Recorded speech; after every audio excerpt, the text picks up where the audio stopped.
The thing that I associated with gardening was we had to garden because we were not wealthy. The only other families I noticed that had gardens were immigrant families. Having a garden meant you had to grow your food in order to have good food, which is so backwards.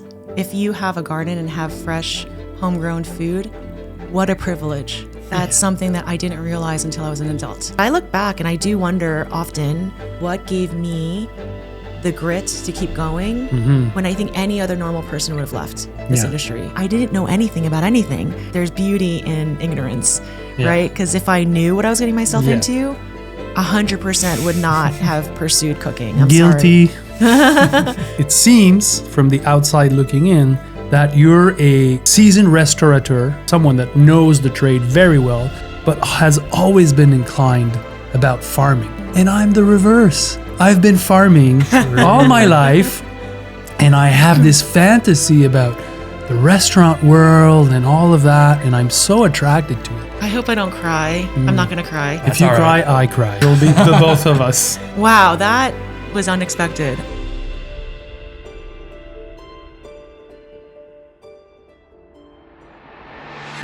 Welcome to the Market Gardener Podcast, where we believe that small-scale farming is changing the world. Join us for insightful conversations with people who are working to build a better future. A future with less mass production and more production by the masses. The revolution is in the field. Let's get digging. This episode is brought to you by Dubois Agronovation. So we're on? Well, that's normal. Yeah, just one moment for me to get situated. I know that, like always, Chris, you've have everything organized to set up the stage, but I might hijack Go for it. the first thing here with Caroline. Thank you for being here. Thank you for having me. We're going to discover who you are, what you do. I want to frame this here and now that it's really interesting because it seems from the outside looking in that you're a, seasoned restaurateur, like someone that knows the trade very well, has done it all her life, but has always been inclined about farming. And somehow, perhaps, we don't know that, wants to get into farming or is highly attracted about it. And I'm the reverse. I've been farming all my life, and I have this fantasy about the restaurant world and all of that, and I'm so attracted to it. I don't really know why, but there's something in there that gets me excited. And perhaps that today we'll have a chance to understand. I think we will. If last night was any sign, so we had dinner last night, Caroline and I and my wife, and we had a great time. Trying our best to evade podcast conversation, but you know how. Yeah. So you guys were eating at the old mill. We were. Yes. And it was... Did it pass the test? Oh my goodness. It was amazing. I really think that starting off with the tour was really the special moment. I'm sure for you too, to hear the chefs talking about where they're getting their ideas from and how they're sourcing. And I don't know, it's something special about place. And I think that as a chef, I'm always thinking about when a guest comes to a restaurant, everyone comes with different emotions, intentions. Maybe it's a birthday celebration. Somebody doesn't eat out often. It's a special occasion for them. There are some people in New York who eat out every day. Like that's something that some people do. Because they have small apartments. Small apartments, exactly. So, or they have lots of money and they lots of just money. eat out all the time. And for me, I don't eat out that often, actually. As a chef, I'm at work all the time. When I'm not working, I want to eat pretty simply and what makes my body feel good. And I don't know, everything about this place aligns with what I love, which is cooking seasonally, locally, and then mindfully. And so all that combined, it really played out in the meal. The meal was so not only beautiful and the service was great, every dish, didn't you feel like every element of the dish? Because I was curious. I was like, how are they cooking in the dead of winter? What are they using? It's going to be a lot of root vegetables, I assumed. Not that much like fresh greens and stuff like that. Was there fresh greens? Some.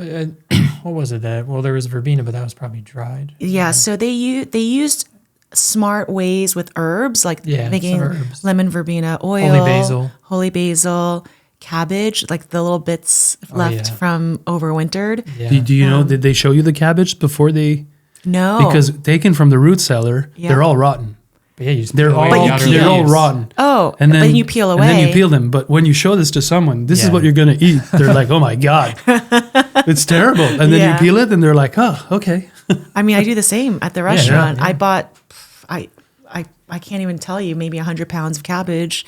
And then my cooks are like, chef, there's no room in the walk-in. Can we throw this away? I'm like, no, it's good. We could just have to peel out the outside edges. And then you've got beautiful cabbage. And so, yeah, it's a different way of thinking. And not that many chefs are very mindful of where they're sourcing from. And I think that's sort of, I wouldn't say new, but there's a smaller crew of chefs who are sustainably minded, wanting to source locally, because it's so much easier to order everything off of one vendor. Yeah. Like there is a vendor that's really been up my butt. Sorry, I don't know if I can say that. Oh yeah. Yeah, you but can. just, you can even swear. You can do whatever you want. This is just Chris and I.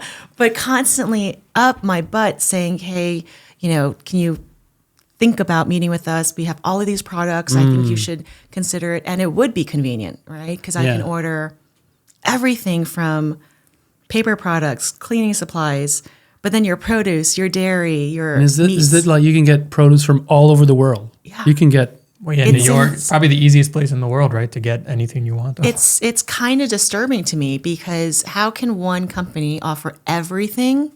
Isn't that insane? A little bit. Yeah, and like Cheesecake Factory. If I'm like, exactly.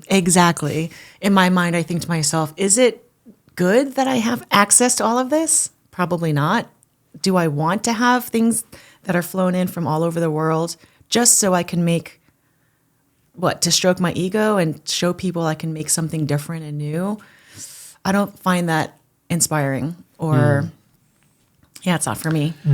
Do you want to set up the table with who she is? I did want to also say that as someone that's been, adjacent to the restaurant since its opening, I think that right now it has officially found itself, if you know what I mean. Like it really feels like everything that has shifted over time, like, trying different things. And it's fourth year. It's the fourth year. And like just playing with it, what it could be and what's like, I really feel like it is it now, I don't know. I had that feeling yesterday. I'll pass the comment to everyone because that's going to please them.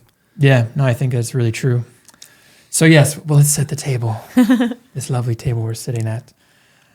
I'm not going to say too much about who Caroline is, other than that you're a chef at Dion D, a pretty well-known Vietnamese-American restaurant in Brooklyn, New York. And you do have a strong passion for farming, as I discovered stalking through your Instagram in preparation for this. And that will start us off. You wrote on IG at one point, I don't remember how long ago you wrote this, but you wrote, I can wax poetic about my love of gardening and the way it has been my lifeline during 2 very specifically difficult but life-transforming seasons of my life. But those stories can be shared at another time, hopefully in person. Ooh. And here we are in person. Wow. Good work, Chris. And I love this. So what I want you to do is take some time to wax poetic for us, and also oh my gosh, that gave me chills. Link it to that idea of how it was a lifeline for you during some trying times in life. And I think that can open up a nice wide door for us. I hope I don't cry. I'm not going to cry. I'm going to... If you cry, I cry. So no. We'll be the both of us. Wow, that was unexpected. So you heard a little bit of my story last night, and I was born and raised in New York to immigrant parents. My parents immigrated from South Korea, and it's interesting how someone's life goes in different directions. And I think what we discussed last night, and it's pretty clear we're similar, that when you chase your curiosity, it opens up sort of different doors that may not have been part of the plan, if you will. And I shared with Chris last night that, I followed the path that my parents had for me, which was to study hard, go to a good university. And at the time, the influences in my life, I thought I can become a doctor, a lawyer, maybe a teacher. These were the professions that were sort of respected, and I didn't know that there are other options. Anything that's blue collar, really not encouraged.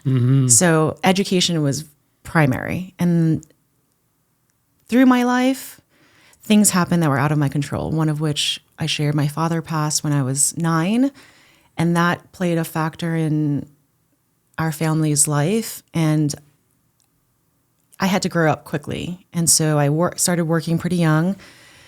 And, I grew up in the suburbs, and I wanted to pursue being a doctor. And I just thought, okay, if I did these things, I'll live the life I'm supposed to live, whatever that is. But my grandmother had a huge impact in my life. She helped raise my older brother and me. She's old school Korean. She lived through the war, and she immigrated to the States, and she always had a garden in the backyard. And I think I shared this yesterday, how it's funny when you grow up in the suburbs, you have this sort of mentality, you just want to be like everyone else. And everyone else, all the other kids, their lunch boxes were always the same. Wonder white bread, maybe bologna, a bag of Cheetos, a Capri Sun, like that was the set lunch. And meanwhile, I'm getting homemade meals that I would kill for now. It's like rice and marinated meat and kimchi and all the things that I would open my lunchbox and immediately shut it and feel really embarrassed and say, Mom, I just want a bologna sandwich. And I'm sure it broke her heart, but I just wanted to assimilate. You just want to be like all the other kids. Yeah. And in the process, one of my chores was I had to help grandma in the garden. And it was such a chore because as a kid, all I want to do is like get on my bike, ride down the block, meet up with my friend, play hopscotch or whatever kids do.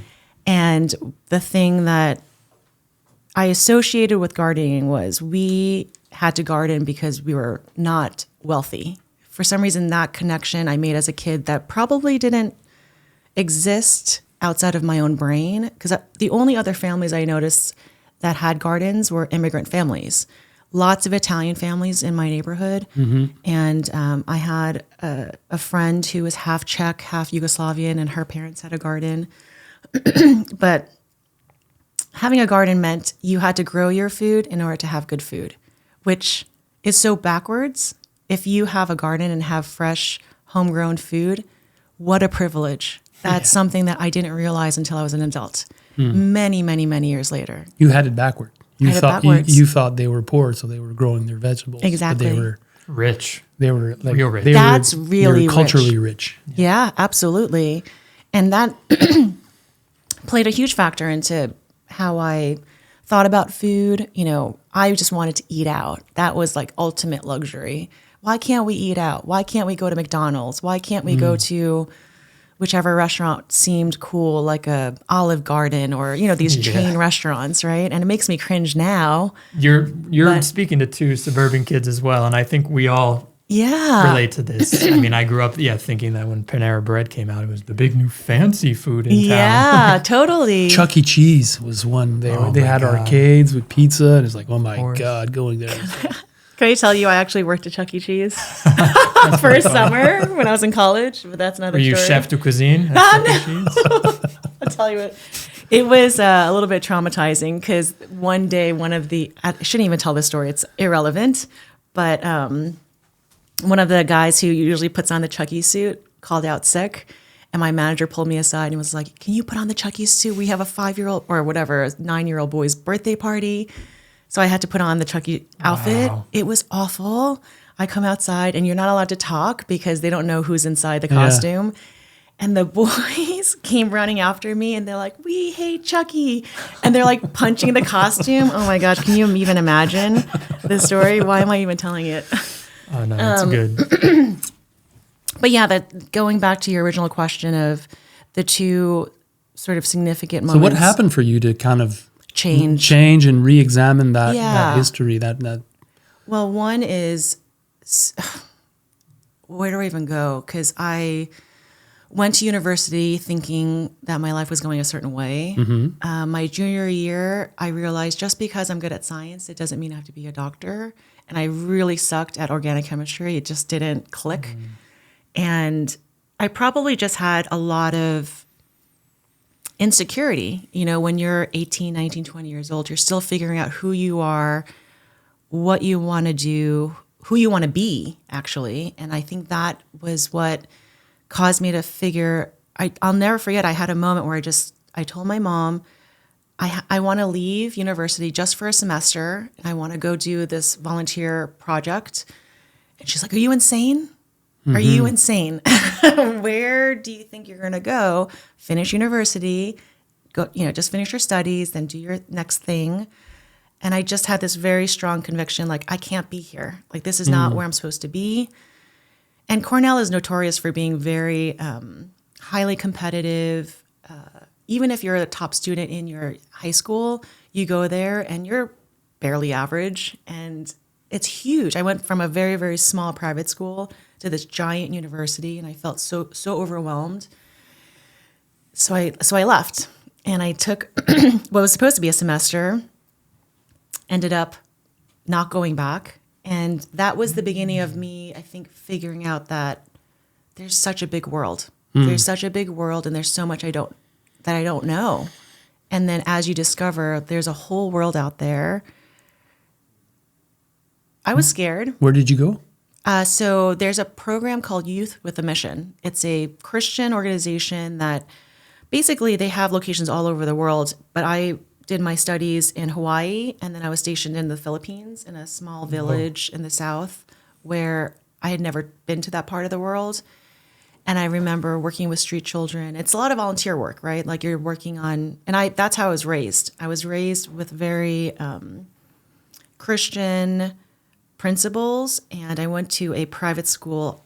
It was Quaker, founded by Quakers, but it was highly academic, and that's why a lot of students or parents of students sent their kids there. But we were required to do community service. Community service is huge, and then volunteer work. And for me, as an impressionable teenager, volunteering for nursing homes, and I remember going to Appalachia to do some like home development. So there was an Indian reservation that needed painting, and there's all these volunteer things that really impacted my life as a young Community person. service. Yeah. And you had never done that before.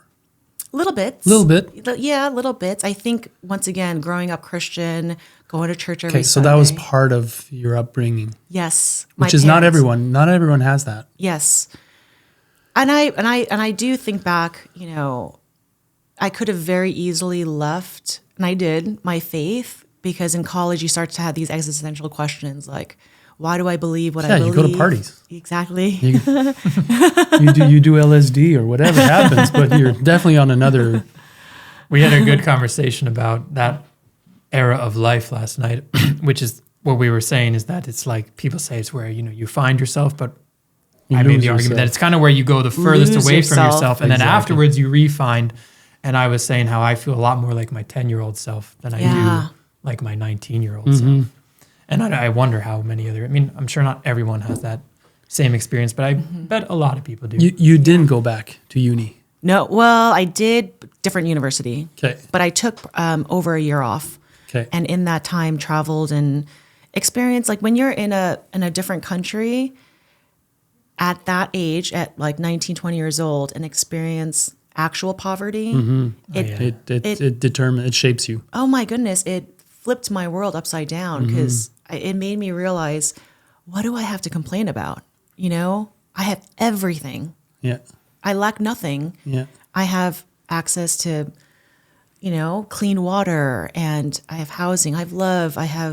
In New York, you have everything, right? Yeah. I might have felt a certain way because kids, you don't know what you don't know. And I just felt like I was lacking for some reason, and I wanted more. And that is something that's very New York. To this day, I fight that urge. There's a lot of, colleagues and friends who are just climbing up the ladder and acquiring more and more material things, and it's never enough. They're going to Aspen for a weekend ski trip, and you're like, well, I didn't do that. Exactly. Yeah. You know that story you just said about going there and seeing poverty it happened to me also. At 19, I went to Mexico and I worked on fair trade coffee farms, and I lived with a paisano family, which, coming from the suburbs, like an old couple in their 80s living in the mountains and going to work, picking coffee beans, and, just like, and what I remember from it was that these guys were happy. Yes. They were so beautiful. They were so happy. Their house was so humble, but so nice.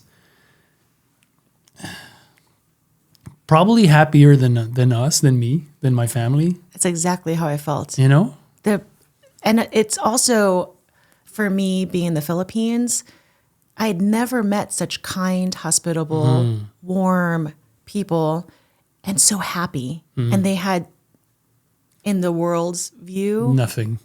Very little. Yeah, very little. We should say very little. Very little. Yeah. No running water, electricity, actually, I don't even think they had electricity, because I do remember once the sun went down, we had candles, and it just felt like I was transported back in time. Imagine that.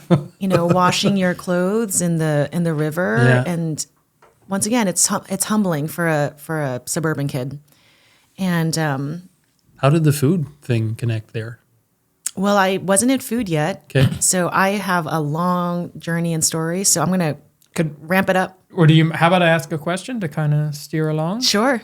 It'll probably jump us ahead a bit, but you can feel free to fill in any gaps. I want to ask you if you can trace a line from Food Inc.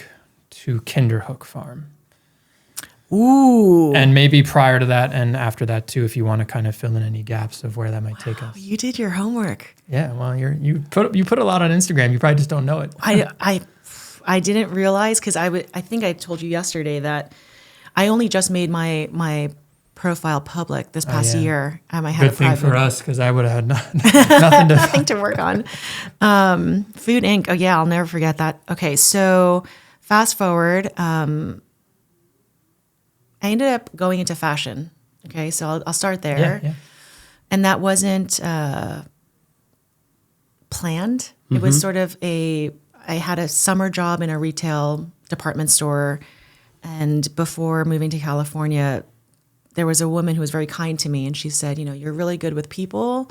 You should consider doing makeup. And I just thought to myself, that's so random. I was an athlete growing up and I played sports and I didn't wear makeup. And she was just like, just consider it, because you're clearly needing to work, and hourly pay at a department store at that time, I think I was making like $8 or $9 an hour, but a makeup artist was making $25. And I was like, ooh, wow. Let me just keep that in my mind. That's a lot. And I always joke that I don't have a sugar daddy or someone paying for my bills. I got to take care of myself. And financially, when you're pursuing something, you got to always think, like, how am I going to make an income to pay for my rent and my bills and all the things?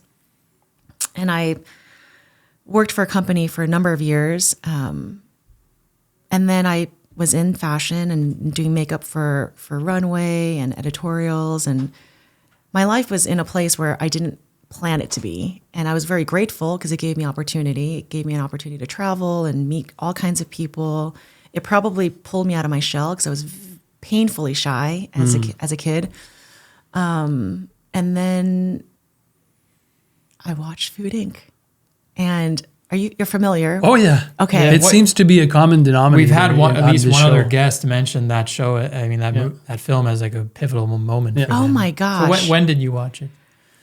I would say it was either 2008 or 2009, because I had 3 back-to-back work situations that was driving me crazy. And I remember having a discussion with my mom saying, I'm so stressed out and it doesn't feel good, because the person that I've been working with really kind of, I had a moment where I think everyone at some point goes through a period of feeling betrayed. I had felt like I was stabbed in the back unjustifiably, where somebody was just greedy. This person just didn't pay me. And I just thought, why am I doing this? How did I get here? How did I get from volunteering in the Philippines to being a makeup artist, working these photo shoots that seem super over the top? Yeah. And the people that you meet in that circle, they're good people. I'm going to say, I'm not going to just throw a bunch of shade on the fashion industry because there are great people in it. I had a great boss at one point, but it did feel like my time is coming to an end. And it coincided with my grandmother who helped raise me. She got sick. And so I was living in Brooklyn. I grew up on Long Island. So I moved back home to take care of her. And it was a big shift. I felt like I was going backwards, right? So here I am, I think in my late 20s, had been living on my own, traveled the world, built somewhat. And now of a you're back career. with your grandmother. Back with my grandma. Wow, that must have been such a... Humbling, but beautiful because she passed, but Yeah. my grandmother was such a huge, important person in my life. And being at home in between, like taking her to the doctor's appointments, I don't even remember how I came upon fooding, to be honest. I think it was somehow came onto my radar and I watched it and it wrecked me. Because all my life I'm thinking we're cooking food at home and it must be nutritious, right? Because it's home cooked as opposed to processed. Yeah. But little did I know not. how the food system worked. You're just because you're buying vegetables at a grocery store, that means nothing. Like the nutritional value of that vegetable has been so stripped because it was grown so far away, harvested way too soon. By the time it gets to the grocery store, sitting in refrigeration, you know what I'm saying? So it's like, and I did know that I was a precocious kid where when I was little, I was so specific about what I ate. I was probably a pill to my mom because I'd say, I don't want to eat this. Yeah. I didn't like something, push it away. And she'd say, why? And I said, I don't like the way it tastes. And she'll say, why? I was like, did you make it? I was such a brat. And she was like, no, grandma made it. And I was like, no, I think you made it. And she'd say, what makes you think so? And I'm like, it doesn't taste right. And sure enough, she made it. And she wanted to pick at me why I could taste certain things. And I didn't like tomatoes. I only liked my grandma's tomatoes because my grandmother's tomatoes were harvested in summer. Yeah. But my mother would put tomatoes So in my you sandwiches. would taste the difference. Absolutely. Tomatoes that are Even in if the you're winter. not a foodie at that time. I was a kid. As kids, no. So when kids are like pushing things away, you have to know that you have to present that vegetable in a way that's palatable for kids are very Honest. honest. That's a great way to put it. And their taste buds are still very pure. Like it's not. When you went back to be with your grandma, did you reconnect with her food and her vision of food and her garden or whatever, all that she was doing? 100%. That's what happened. That's that spring. So that now we're in 2009. We passed the winter. She got pneumonia. So at that age, she lived until she was 97, which is incredibly Because of that garden. I'm telling For you, sure. 100%. Like, and I ended up going back to school, which I'll talk about. When people, especially now, people around our age, they're so all about longevity and how to, boost your health and all these things. And I think they have it all wrong. It's not about these like specific shots and green drinks and all of the. And these watches that tell you. Oh yeah, all like the these Aura metrics. rings and the Apple Watch. I'm like, you don't need any of that. Because for me, I watched my grandmother and how she lived. Yeah. So simply, she grew her own vegetables, herbs. We purchased proteins and ate from the land that I was talking to you about her compost. Yeah. And how she was the OG reduce, reuse, recycle before it became cool. I think it's cool right now Yeah. if someone's like reducing waste and reusing things. But when I was growing up, I always thought that was a sign of being poor. Grandma used to keep our scraps, our eggshells and our coffee grinds and our fish bones, and she would put it in the corner of the backyard and turn that soil, and she'd use that for her garden. But there's a reason why her vegetables were amazing. I still dream of her squash. Wow. There's a specific Korean squash and a specific Korean squash soup that I dream about because it's hard to come by. There is one farmer that grew it for a minute, but she ended up closing her farm. I want to cook this for you. Oh, I would love that. Right. One day, somehow get you the seeds for this particular squash. And at the end of the summer to make that squash soup. It's so simple, but it's so good. And I had to Nice. wait all year to have that squash soup. And but going back to my grandma, she was sick and she was old, and I offered to help her get her garden ready in the spring. Had not touched soil since I was a child at this point. So And you were in 20 your years. 20s or Yeah, 30s? late 20s. Yeah. And I didn't know what I was doing. I just said, what do I do, Grandma? And she's like, okay, on this side, just dig a little bit, not too deep. And then over here, and I think I told you about this really specific root that she would grow.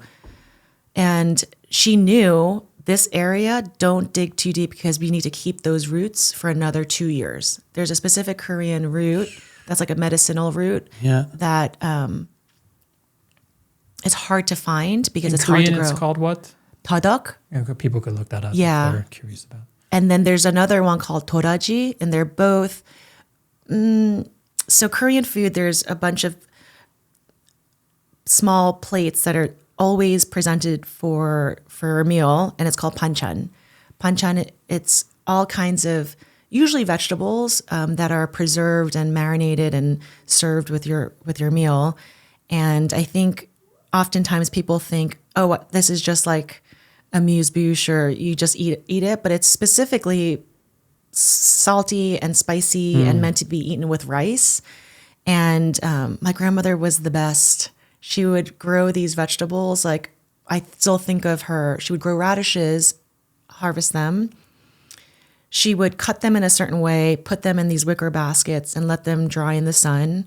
And then she would sort of rehydrate them and marinate them. And it's this super crunchy radish side dish that all you need is a bite, and it adds so much umami to your meal. And once again, we weren't rich, but we weren't poor, right? What is poor? You can't feed yourself. That's poor, I think. Yeah. We were rich, I think. But the rice, the meal was always rice, some kind of soup or stew, maybe a little protein, and then all of your sort of side dishes. And I think people who didn't grow up with Korean food, you're familiar with kimchi. Yep. Kimchi is like it's like the classic Korean bridge to the. But the crazy thing is, when I was growing growing up, is it the Korean? It's kimchi? Korean, yeah. Oh, I didn't know that. Yeah, my bad. You're learning. I'm learning. Yeah. But it's funny because as a kid, that's the most embarrassing thing you could ever have in your smell, fridge. right? Yeah, it's so intense. And it's not so tasty when you're young and you're used to salt and sugar. Exactly. It's kind of a different. It's so funky, and the longer you keep it, the funkier it gets. And I always used to say it's just like sauerkraut, just with different spices, right? I think I like it more than sauerkraut. Me too. Yeah, really? Oh yeah. If I had to choose between the two. Me too. Pickles is really good too. Okay, that's why I think we're becoming good friends, fast friends. Well, I'm sidetracking the story here, but I'm completely in love with everything Asian food. Like, for me, it's like something that I'm discovering. It's so foreign. Because I was so into French and all of that food. Mm-hmm. Now I'm like, wow. This episode is brought to you by Dubois Agronovation, my go-to store for all my market gardening needs. Whether it's irrigation systems, tool, harvest supplies, insect nets, Dubois has you covered, friends. I've been working with Dubois ever since I met Jeanette, the owner, probably 25 years ago. She's been around market gardeners her whole life, and she was the one that helped me out when I started my book, The Market Gardener, many, many years ago. Recently, they've been my partners in setting up the irrigation systems here at the Old Mill, but also at FQT Farm, at La Grelinette, and all my other projects. I've always done my irrigation with Dubois. Listeners of the podcast enjoy a 10% discount on select products by choosing the promo code Masterclass-Jean-Martin Fortier. Go check out Dubois at duboisag.com. Thank you, Dubois, for everything you do for the market gardening community. You guys rock. We went to Thailand 2 years ago. And you did? Yeah, it was amazing. And then I was disappointed. I was like, I'm sure there's better.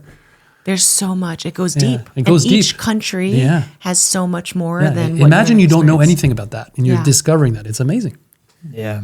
I think your next foray needs to be Korean food. Yeah, I'm down. As as I've listened to the podcast, you've had some that Japanese farmer, Yeah. who I think sounds incredible. And Japanese culture is a little bit farther along, at least in sort of the Western world, like whether it's Japanese food with sushi and ramen and endless Japanese like just knowledge. Korean food and culture has only just started to really hit It's it like big. Korean barbecue is the Right. thing that really kind of took Yes, in the last, I don't know, 10, 15 years. exactly. Do you connect with Korean culture? Oh, 100%. You do. Only Even if you're because- born and raised in the US, you still you connect. Oh yeah, so what's interesting is I'm sure with every culture there's subcultures, right? Yeah. So in America there's a lot of Koreans. Yeah. Yeah, in New York. In New York, and Yeah. the restaurant scene, there's a lot of them. Restaurants. They're like Michelin star famous. Now, yeah. But when I was growing up, though, you have to understand, I grew up on Long Island, and where I grew up, I would say, once again, predominantly Italian Americans, Mm-hmm. Jewish Americans. With a Long Island accent. I did. It was so thick. I sounded like Rosie O'Donnell, and I'm not sure if that's you know who that is, but she's I sure do. She's Donald Trump's favorite. no Yeah. what. Well, no. He hates her. He hates her. Oh, okay.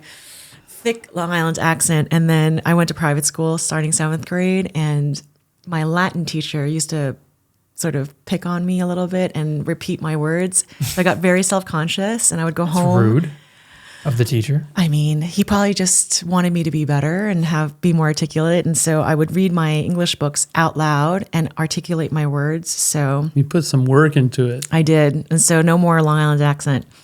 I used to say like water. Yeah, what a... Water. Oh, terrible. It's so cringe. But I'm trying to think, where did we leave off? Well, you know, we're all over the map. Yeah, well, But Yeah. it's- Could but I- that's fine. That's what conversations are. Can we steer ourselves towards Kinderhook? Yes. Okay, so I started, I remember now. So Food Inc. changed my whole understanding of our food system. And then I started doing a little bit of research because I started helping my grandmother with her garden, and I had no idea what I was doing. She would give me instructions, but I knew that I lacked information. So I did a quick search, and there's a rooftop farm that was getting off the ground in Brooklyn. And I just sent them an email, like cold email them and said, hey, I'm starting to garden. I was wondering if I can volunteer and learn from you guys. And it was 2 young farmers who were entrusted with this rooftop space. And it's at the time it was called Was it the Grange? before. So Okay. it was called the Rooftop Farm, and it was Ben Flanner and a woman named Annie Novak. Yeah, I met them. And oh, you have? Yeah. Okay. I was there like in 2013, something like that. Okay, so just a few years after Yeah. I was there, Yeah. Ben Flanner goes off to start the Grange, Brooklyn Grange. Funny thing is, his first rooftop farm was actually not in Brooklyn; it was in Queens.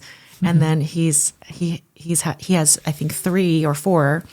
But that year, volunteering, I learned so much. I learned about and I was curious. You Yeah. know, your curiosity. Well, at least for me, when I follow my curiosity, that's when I go down these rabbit holes of like, okay, so how do I amend my soil so that it's better yield, and how do I make this whatever taste better? How do you and organize in beds? And the Exactly. spacing. And how does soil even work? like yeah, at all? I mean, exactly.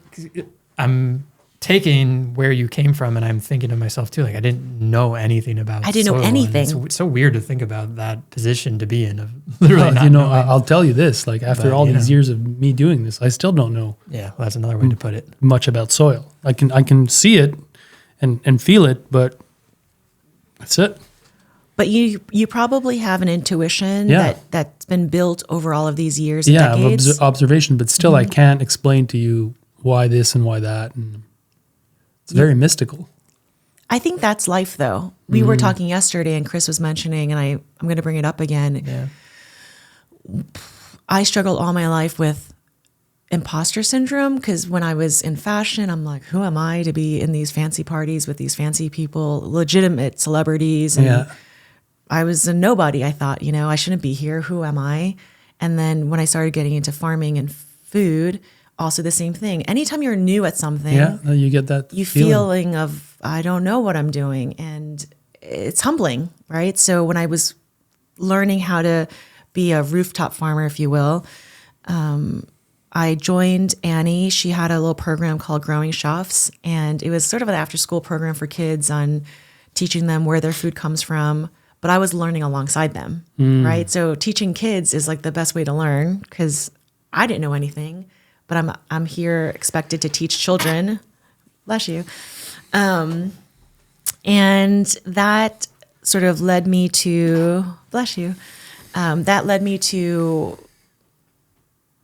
oh, I remember now. So Martha Stewart had a show back then, and she was into gardening. She had Elliot Coleman on her show. Yeah, more than once. I think. I think Elliot influenced Martha Stewart into farming. Oh, yeah. I want to know the history of that. Yeah, she is fascinating. Like, I'm not sure if you've ever watched any of her shows, but she was sort of influential for me. She was like the ultimate like homemaker. Was she gardening or farming?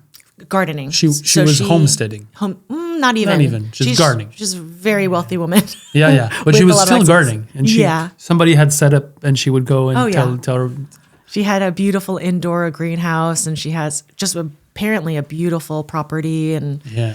But she would have this show and she would teach, mostly it's like a daytime show for stay-at-home moms and people who, want to learn how to cook and organizational skills, and very influential in America. And she had a show, or her crew come and do a little show about the Brooklyn food scene. And they came to the rooftop farm, and a local chef from a restaurant, at the time there was Diner, Marlowe and Sons. They had a few of them.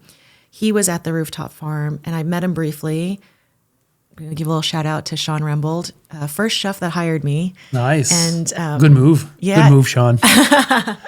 But he didn't know what he didn't know either, because I think he thought that I was in food already, because we met again kind of in passing at a friend's. So you knew nothing about cooking? Oh, I mean, I'm a home cook, but not a restaurant cook. Yeah. Which That's is very bold, different. by the way. That sounds really bold to me, to be like, yep, okay, I'm going to go into that now. It is. Well, I think that's it. There's beauty in ignorance, right? Because if I knew what I was getting myself into, 100% would not have pursued cooking. I'm guilty. Sorry. And it's, I mean, there are things in my life and little twists and turns and people that I've encountered that had I not just gone with my curiosity, I wouldn't be here, right? And Sean Rembold, thanks. He basically said, hey, why don't you come to the restaurant tomorrow? And I was curious. I said, I'd love to learn from you someday. And he was like, come tomorrow. So I show up. He gives me a quick tour of the restaurant. There were 2 that were connected underground. Nice. Comes upstairs, sit outside, and he just sort of like talks at me for like 15 minutes. And I'm sitting there listening. And he basically ends by saying, so can you start tomorrow? And I just was like, oh, I should probably tell you I've never gone to culinary school. I didn't even know the word. I said something like, I didn't go to cooking school. Yeah. And he's like, and I remember the shift in his face. Like, I think he thought I was a cook because he kept on seeing me at these different food related or food adjacent events. And God bless him, because I think his ignorance gave me a shot. And he was like, well. So you said yes. I said yes. So the very next day I showed up, and this is in the time that in New York, you were able to hire people where I worked 2 days unpaid, 2 days paid. So it's sort of like an internship, right? So, or unpaid stage. And I learned so much. I think back and I think about my sous chefs who were so patient with me, where I didn't know anything about anything. So, okay. So now I have a burning question, because we're getting to I like that a lot. Because I just finished watching The Bear. Oh my! Oh, you finished? Okay. Yeah, The Bear from Maddie Madison wrote The Bear. Sure. What do you think? It's feels like a little bit like that, or is it romanticized? Is it pretty accurate? I'll say this: that show came out the summer I spent. I was a private chef for one summer because I was burnt out from restaurants, and I watched just 1 or 2 episodes because so many friends were like, have you seen The Bear? Have you watched? And I was like, no, I haven't. I haven't had the time. Finally watched it, and I couldn't finish it because it was like PTSD. It was stressful. Yeah. I actually And- watched the first few episodes, and I don't remember what was going on, but I just felt like I couldn't handle. I think the first two you can't. it was just so. But heavy. you were reliving a lot of the stuff that went. Absolutely. And Yeah. And it was probably mild compared to what I've heard. oh yeah.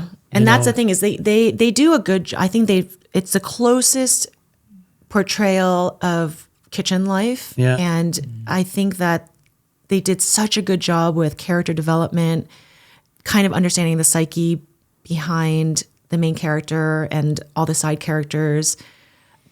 But I look back and I do wonder often not what's wrong with me, but what gave me the grit to keep going when I think any other normal person would have left this Yeah. industry. It was more than I think I signed up for, working the amount of hours and the expectations and such little pay. Yeah. I didn't have much savings, Yeah. to be honest. It's rough. It's rough. It's rough. And as a woman at my first kitchen, second kitchen too, only female, all male staff, and most of them were almost a decade younger than me because I Okay. started cooking late, right? So I started cooking professionally when I was 31, which is very late. Most people start cooking in their teens or early 20s. And so I'm working alongside boys essentially, Yeah. right? Yeah. And I was telling Chris, I don't remember how we came to this part of the conversation, that it was a blessing that I was a little bit older and mature in that I didn't have that need or desire to get drunk every night, Yeah. which is a cook's life. Like Yeah. you work really hard and then you party hard. Yeah. And that's the life of, You of a smash cook. it. Yeah. And don't get me wrong, I had my moments, right? Yeah.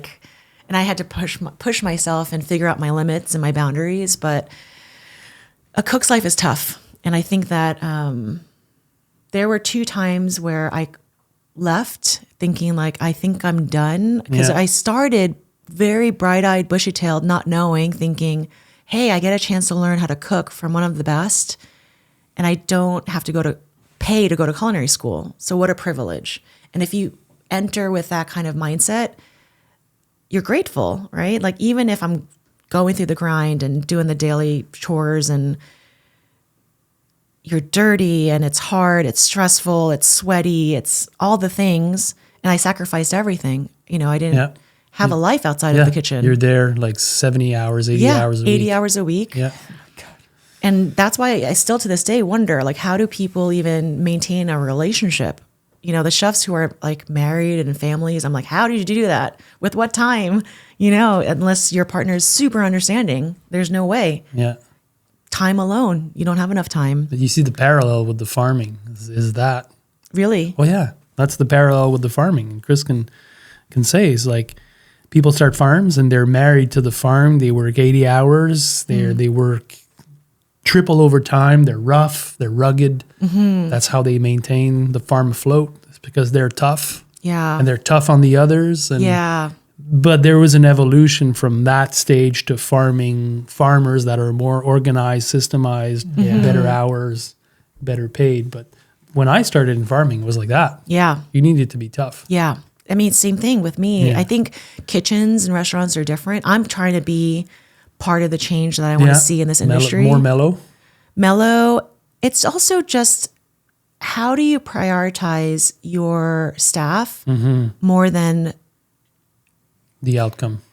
the outcome, guests, fame, if you will. I think Yeah. there are chefs who, once again, I can't speak for anyone else. I can only speak for myself. And for me, on this journey of following my curiosity about food, would I do it again? Probably not. Just knowing I sacrificed almost 20 years of my life to this craft that, what does it culminate into, right? Like at the end of the day, so you just discovered I turned 50 and it's natural to think about your life and think about like where I've been, where I am now, and where I want to go. Do you think that you're recreating the connection with your grandmother? Oh yeah. That's kind of the life that you're. Oh yeah. And so going back to the question you asked earlier, you know, there's something to be said about how you were raised, the influences you had in your life, you know, those weird teenage, college, 20s, something where you're kind of like you were saying, rather than discovering yourself, you kind of lose yourself in order to find yourself again. And this whole idea of like, I think that is part of life and growing up is discovering who are you and what do you bring to the world. And I've always had this deep sense of like my purpose is very much not only tied to, but I really believe that my purpose in this life is to be of service. And what does that look like? And it's been in different forms throughout my life. But if I go back to that, if my life is to serve others, no matter how crazy, grueling these hours are, no matter how much I need to sacrifice so that my staff can have the things that I didn't have. Like when I was growing up in kitchens, I was paid hourly, a very low wage. No health insurance, no pay time off, no future. No one ever told me like, how do you become an adult? Like, cause at that point I should have had health insurance. I should have had time to be able to go on a vacation. Didn't have any of that. So how do I provide that for my employees? And it took time, and it takes a really strong mindset of let's get really clear on our books. And I'm sure it's similar to farming where same thing. You know, you can only go so far on passion. And exactly. Passion will take you far, and you just grind and grind and you produce, and it's great. And you feel like you're working with family and everyone's in it together. But how much do you have to sacrifice in order to live that? To live it. But it's a good life when you're in it and you're passionate. These are the good years. I will tell you, the best year of my cooking career was working. So kind of bringing it around a little bit full circle with being here in Quebec. My mentor, who I consider the one who taught me the most, is Hugues Dufour. Oh, I know Hugues. Oh, wow. You were with him. Crazy guy. Crazy. He just opened a restaurant here in Quebec. He came back home. I was supposed to go before this podcast, but then the timing was a little too tight. Hugues was with, at one point, he was at Au Pied de Cochon with Martin Picard, and they had a show together. They would travel the wild and chef. fucking cook, just like cook beaver and cook whatever they got their hands on. They would just cook it. It was amazing. And so I was explaining to Chris yesterday how like he's my first introduction to Quebec. I had never been up here. Good I had never met Hugues. anybody. But he's crazy in the best, most beautiful way. And I had never met anyone like him, right? And I think you're all, I was saying, built a certain way. If there's something in the water or the culture. No, it's because we used to be fur traders. So we're all adventurers. So that like makes my sense. ancestors, they would go for 4 months to hunt for fur. Whoa. And everyone, all the men, that's what we did. Wow. Or work the woods. And so we've always been roaming. And beyond that, though, it's like there's a wildness and I want to say like not romantic as in like love romance. I'm talking romantic in the view of the world of life and how to live. I like really this word. Yes, and it's one of our favorite words for podcast. Which one? Romance. Oh, romantic. Yeah, and I think that growing up as a Korean American Christian girl in New York, I had a very specific kind of upbringing, and then to meet this man who is the complete opposite, just beyond anything I'd ever experienced. Like he's just wild, but beautiful, you know. And he introduced me to things I had never experienced before. Everything from his mind was blown. He was like, "What do you mean you've never had foie gras?" And I'm like, "I just never had it. What do you mean?" And he was like, "But you've been cooking it for months. You need to eat it." And so he would slice off a piece and sear it and pour maple syrup all over it and like make me eat it. And I'd be like, "Oh, that's different and rich." What was his name? The name of his restaurant? M. Wells. Emeralds. Yeah. And it was popular. Oh, so I was telling Chris how, one, I don't think New York realized what they were getting in the sense of, I don't even know that they knew that what they were building, but that first year of M. Wells was magic. Yeah. He brought something to New York. Once again, it's just so outside of anything that's been in New York, in the sense that there's French cuisine, a certain style and a certain way of presenting food, pretty fancy. Yeah. There's many other ethnicities and ways of cooking. He was way outside of that, because in his mind he thought, and I don't want to speak for him, I think you should have him on the podcast. That'd be fun. Yeah. That would be fun. Yes. Yeah, he will tell you stories like nobody else. We'll drink maple syrup, and feels like that kind of guy that would just be like, I brought the maple syrup. No, what you should do is bring him coffee, and he'll bring his maple whiskey, and There you go. that's how I started my day. Like, he'd come over and be like, "You need a little maple whiskey in your coffee." I'm like, "Chef, do you want me to work?" Yeah, it's really hard for me, Caroline, not to hijack the podcast at this point, because for me, like, I have a deep sense of, I'm so proud, because like being from Quebec here, like having these guys set the tone, Normand Picard, him, just like, man, carving out a niche for who we are as a culinary, bubble. Yeah. And he was a big part of that. And I had a beer with him. I had a pint with him. Was it 2 years ago? Oh. And he told me he was New coming York back. or in- No, he was in Quebec, and he told me I'm coming back. Yeah. And I was like, man, fucking what a ride. I wish you would write a memoir. I'd want to read it. So I think, there is a film out there, but I think it's only in French. But he has a friend, Guillaume, who came and filmed during that first year of. Oh, I'd love to watch that. And it's. And these were the wild. crazy days. Oh, yeah. So that original diner was only open a year. They only signed a 1-year lease on that space, not knowing and not thinking it would be what it became. And of course, the landlord got greedy and saw the success of it and jacked up the rent. And then they were like, "We're not staying. We can't afford this." And then the next iteration was MoMA PS1 in Long Island City, where he created what he called the dinette, M. Wells Dinette.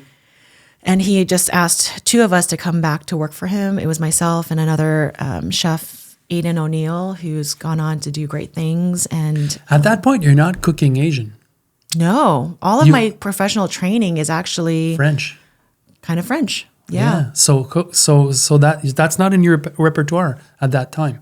Only at home. Only at home. Right. Not restaurant, not So professional you cooking. did the deep dive. Yeah, absolutely. And once again, Hugues, I think after having loved all of what he knew about Quebec and pied de cochon and that style of cooking, he is also a very curious mind. And he was like, "Tell me about Korean food. Tell me about these flavors." And we would have these incredible, wild dishes that nobody could have thought of but him. So he's plunked in Queens, which is a very multicultural borough of New York City. And he has a Korean cook. He has a, Russian person. And we used to have the craziest menu. Like we had a bibimbap, which is a Korean style rice bowl. Yeah. And he was like, well, if Koreans, it's usually set, right? It's like rice, there's shredded sauteed carrots and spinach and mushrooms. And there's certain things that are always, like, you go to any Korean restaurant, that's the bibimbap. He did it his way, which is, I'm going to utilize raw razor clams and top it with a slice of foie gras. And, he did his own kind of magic with it. And it was fun as a cook. So you ended up being healthy at the end of all of that. And you are healthy. You look healthy. I am you now. You feel healthy. I am now. But they don't all finish healthy. Some of these. I was not healthy. Yeah. I ended up leaving New York in 2013. It was after M. Wells Dinette. And I hesitate a little to share, but I think it's important that, anyone who listens, I don't know who your listenership is. I really hope that there are young cooks and chefs, obviously a ton of farmers. I mean, this is the relationship that's so important between farmers and chefs, because we need more people being part of your revolution. Right? Our revolution. I know. I keep hearing that though. Like, Yeah. we're starting this revolution and I want to be in it, you know, and I've been part of it with silently, you know, doing my own thing. But I think there are just historical toxic ways of being a cook, a chef. I'm sure there's some of that in the farming world where I've met some farmers who have talked about just conditions that were just very toxic. And I think that We've had one woman on the podcast say it really well, Stephanie Wang, saying, you know, the problem is that the farmers, they don't treat themselves well. So, so that's how they... that's they how exploit themselves. They exploit and themselves. They exploit others. So that's the ironic thing, right? So same thing with cooks and chefs where I remember thinking to myself, how am I spending 80 hours a week like literally preparing and cooking food for other people, but I'm not feeding myself? You're not eating. You don't have time.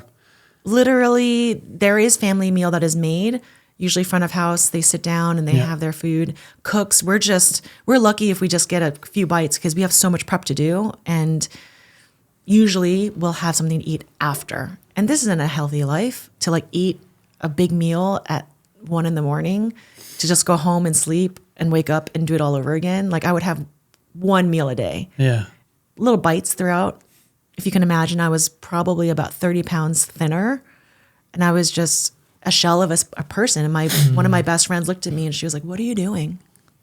I lost myself a little bit because that's the thing that's the culture of a kitchen. You're either all in or you're out.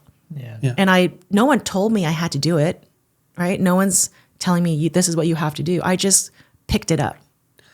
Chris, when I started FQT Farm, and I was running a crew of 10, it was a new farm that I was starting, and we were catering to all the best restaurants in Montreal.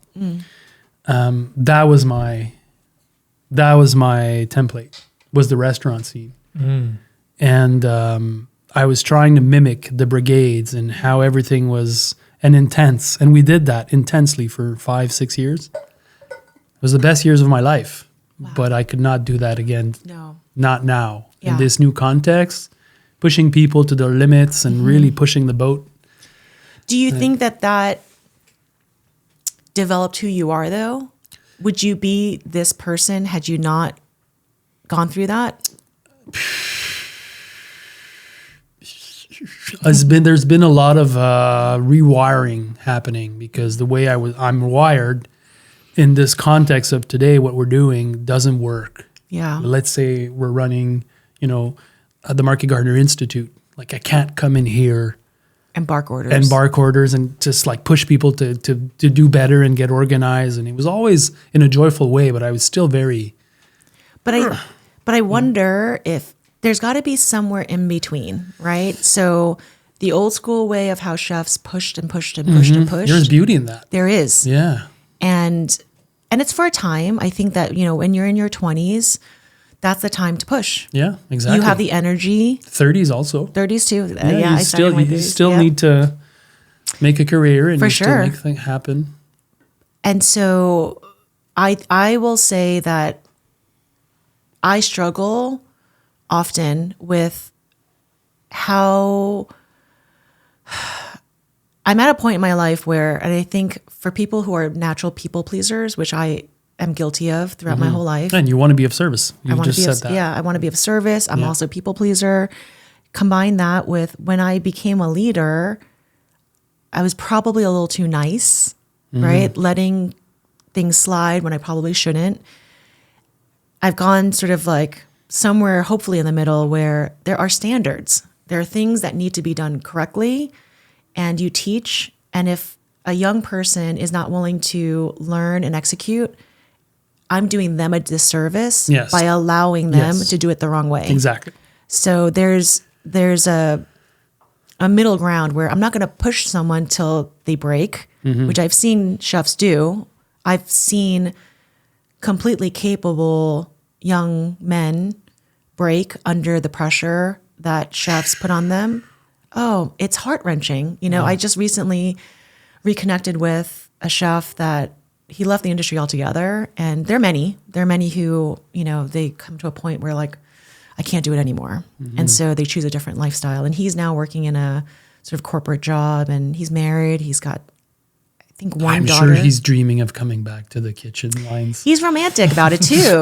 Yeah, there is a romance around it, right? Because when you're working together for hours and hours, like you do feel like you're going to battle every day, and you're with your comrades. And I hope the listeners are understanding the parallel between farming and cooking. It's like, it's the same. It is. It's exactly what I remember. The hardships is what I remember and what I appreciate the most. Like the folks that I went and had these long days with in the trenches doing the work in July when it's like too hot. But that first cold beer you have, oh my God, it's the best beer ever. Best beer ever.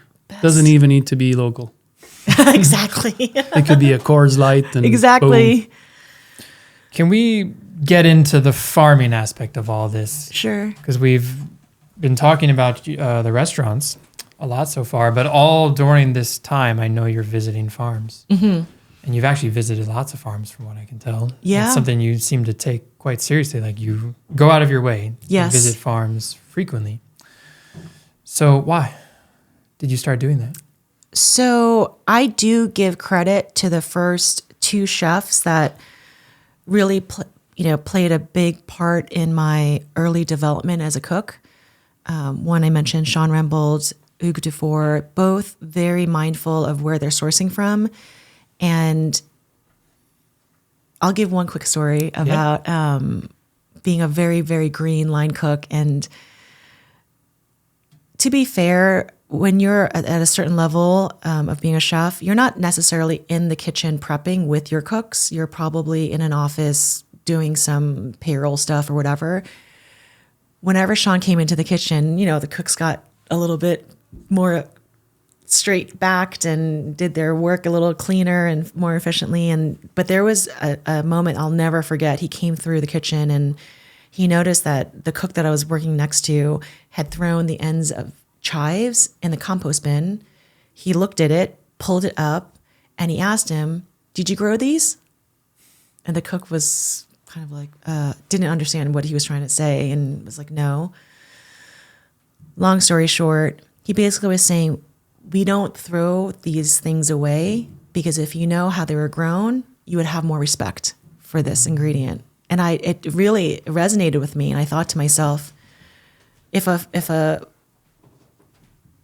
farmer took the time to plant and grow and harvest and bring this, what he was talking about were chives, we as cooks, we best have respect for that farmer and that product. And so ever since then, I remember thinking like, and it was all on that journey of finding out where my food comes from. And so I don't remember if it was my first farm, but Kinderhook Farm was one of the early farms that I had the chance to visit.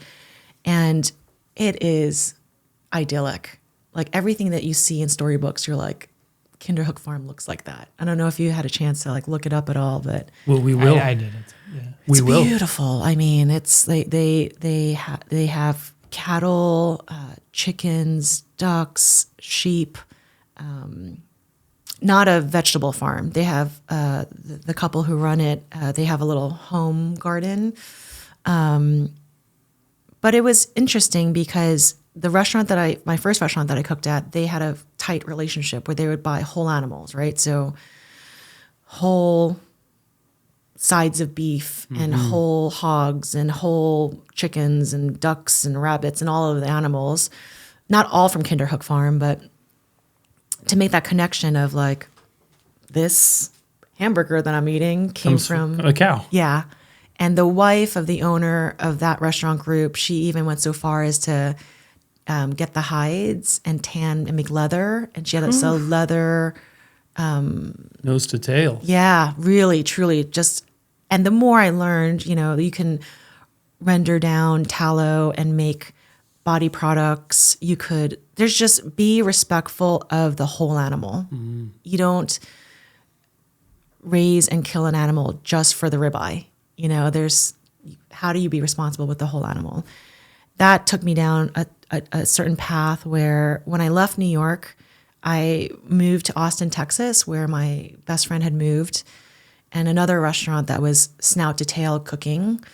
Actually, the first place I worked was a whole animal butcher shop restaurant. And because I'm just following my curiosity, right? Like I'm learning, where can I continue to learn and grow? And as a cook, it's only natural that you want to learn after cooking, maybe butchery or maybe farming. It's just a natural progression. It's an extension.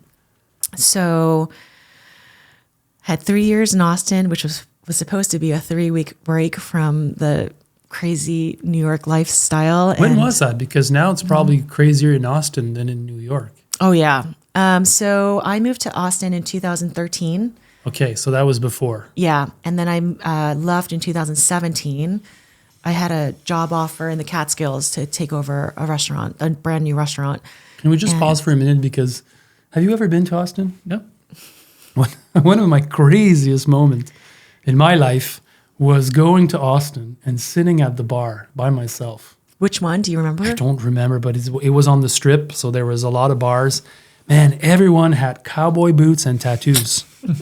And just hanging out. And I went bar hopping. I was from probably 7 to 3 a.m. Whoa. Yeah, because I was like, this Wild. is cool. Yeah. What year was that? Oh, that was probably 2015. It's probably the coolest place that I've ever been in my life. We could have crossed paths. Perhaps. Oh, yeah. Yeah, I was living there then. And I was like, wow, I want to live. I went bathing in the city. Yeah. Like the river's right in the city. Yep. People, it's clean. Barton Springs and... But I hear horror stories how it's not like that anymore. Yeah, same. It's like... A couple of friends who moved there, I think there's only a handful left. Everyone's moved out of Austin. Because what we all moved there for is no longer the same. I mean, it's there, but there was such an influx of people. A lot of tech went to Austin, and it's become very commercialized from what I hear. And the beauty of what it was, like, so you have to understand, there were 4 women friends that were living and working in New York, Brooklyn, different industries. My best friend at the time, she was pursuing being an art teacher. The other one is an incredible writer, but was working kind of more of a corporate type of job.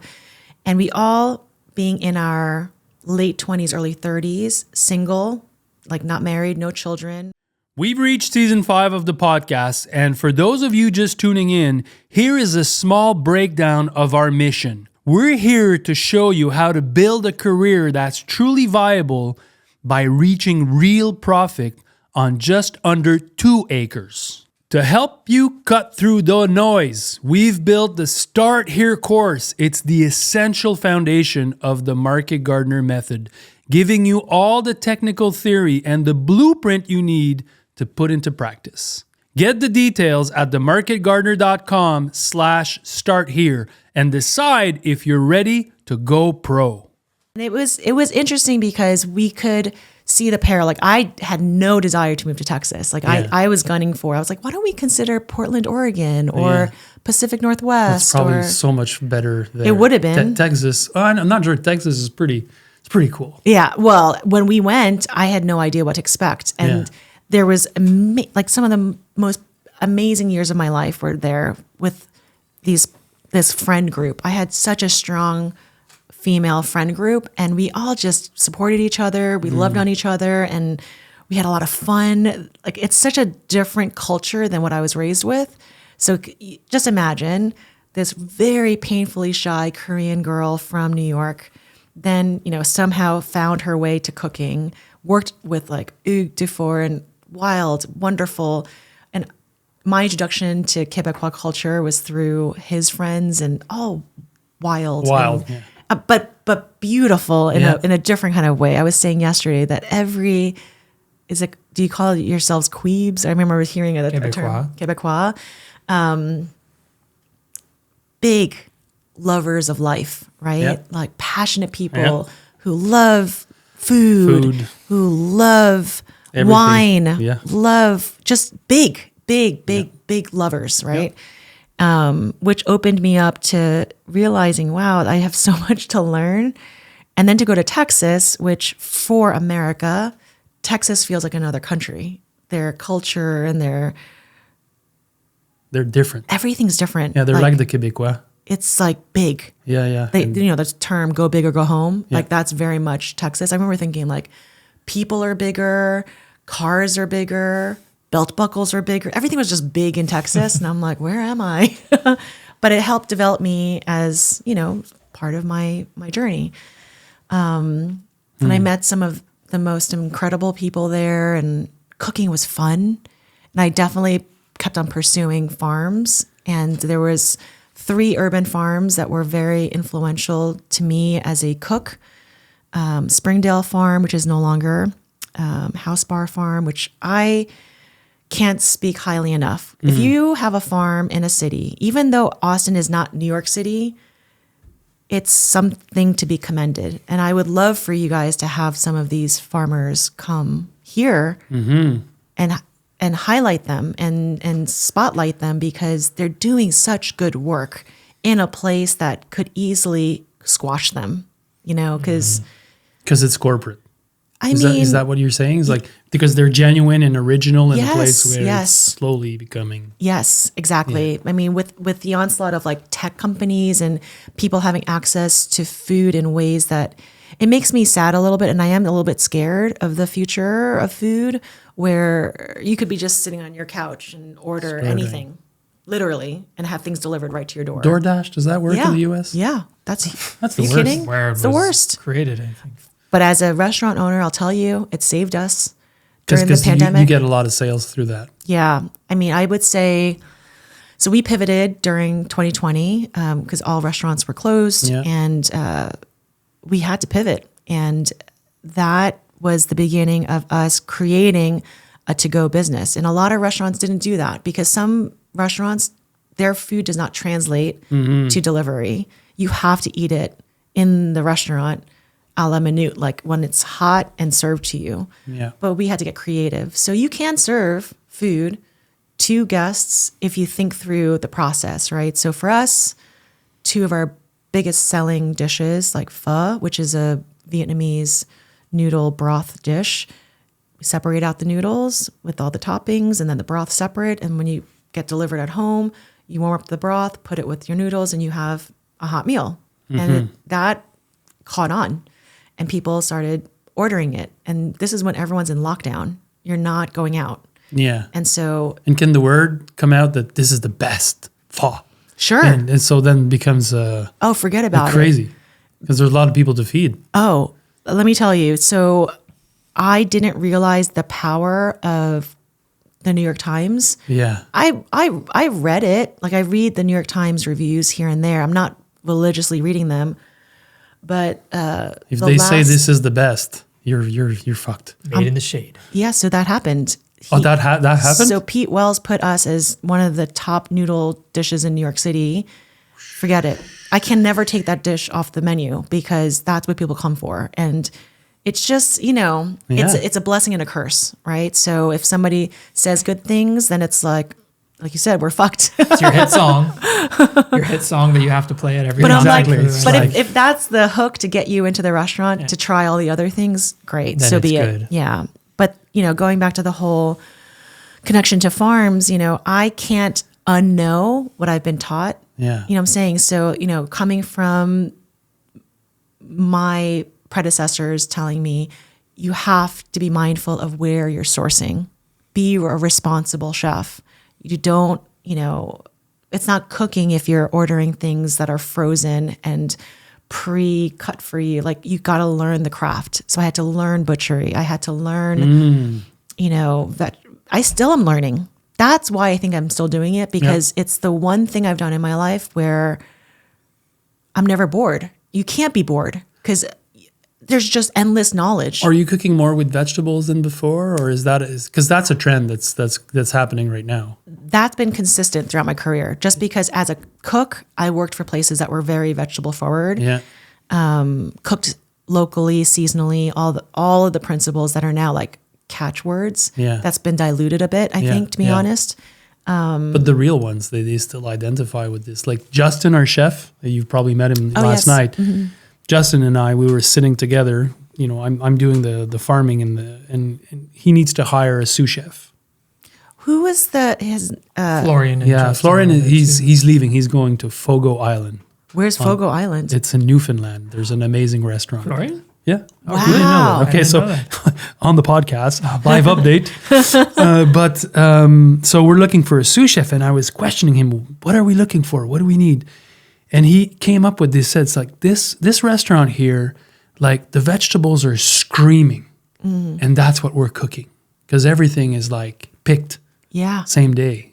it's amazing. And he said, I want somebody that wants that. And I'm like, oh man, I'm sure there's somebody out there. I would love to do that. And so like the vegetables, you know, there's different degrees even in that. Yeah, Cooking vegetables, cooking fresh, cooking local, cooking, yeah. you know, growing it. Imagine. I'm not going to say too much about this, but I'm going to say one thing that maybe you just bookmark it. And I told this to Chris yesterday. I wonder if you have the same experience, but you go someplace and it's this sort of overwhelming feeling or sense of this is it, like belonging, it resonates. And when I should have probably done more research, but I don't remember how you came onto my radar, but the podcast really has impacted my life, you know, hearing the stories, and you two are great. Thank you. Yeah, you Thank you. two. He's great. No, you're both, but you both have such a great rapport together.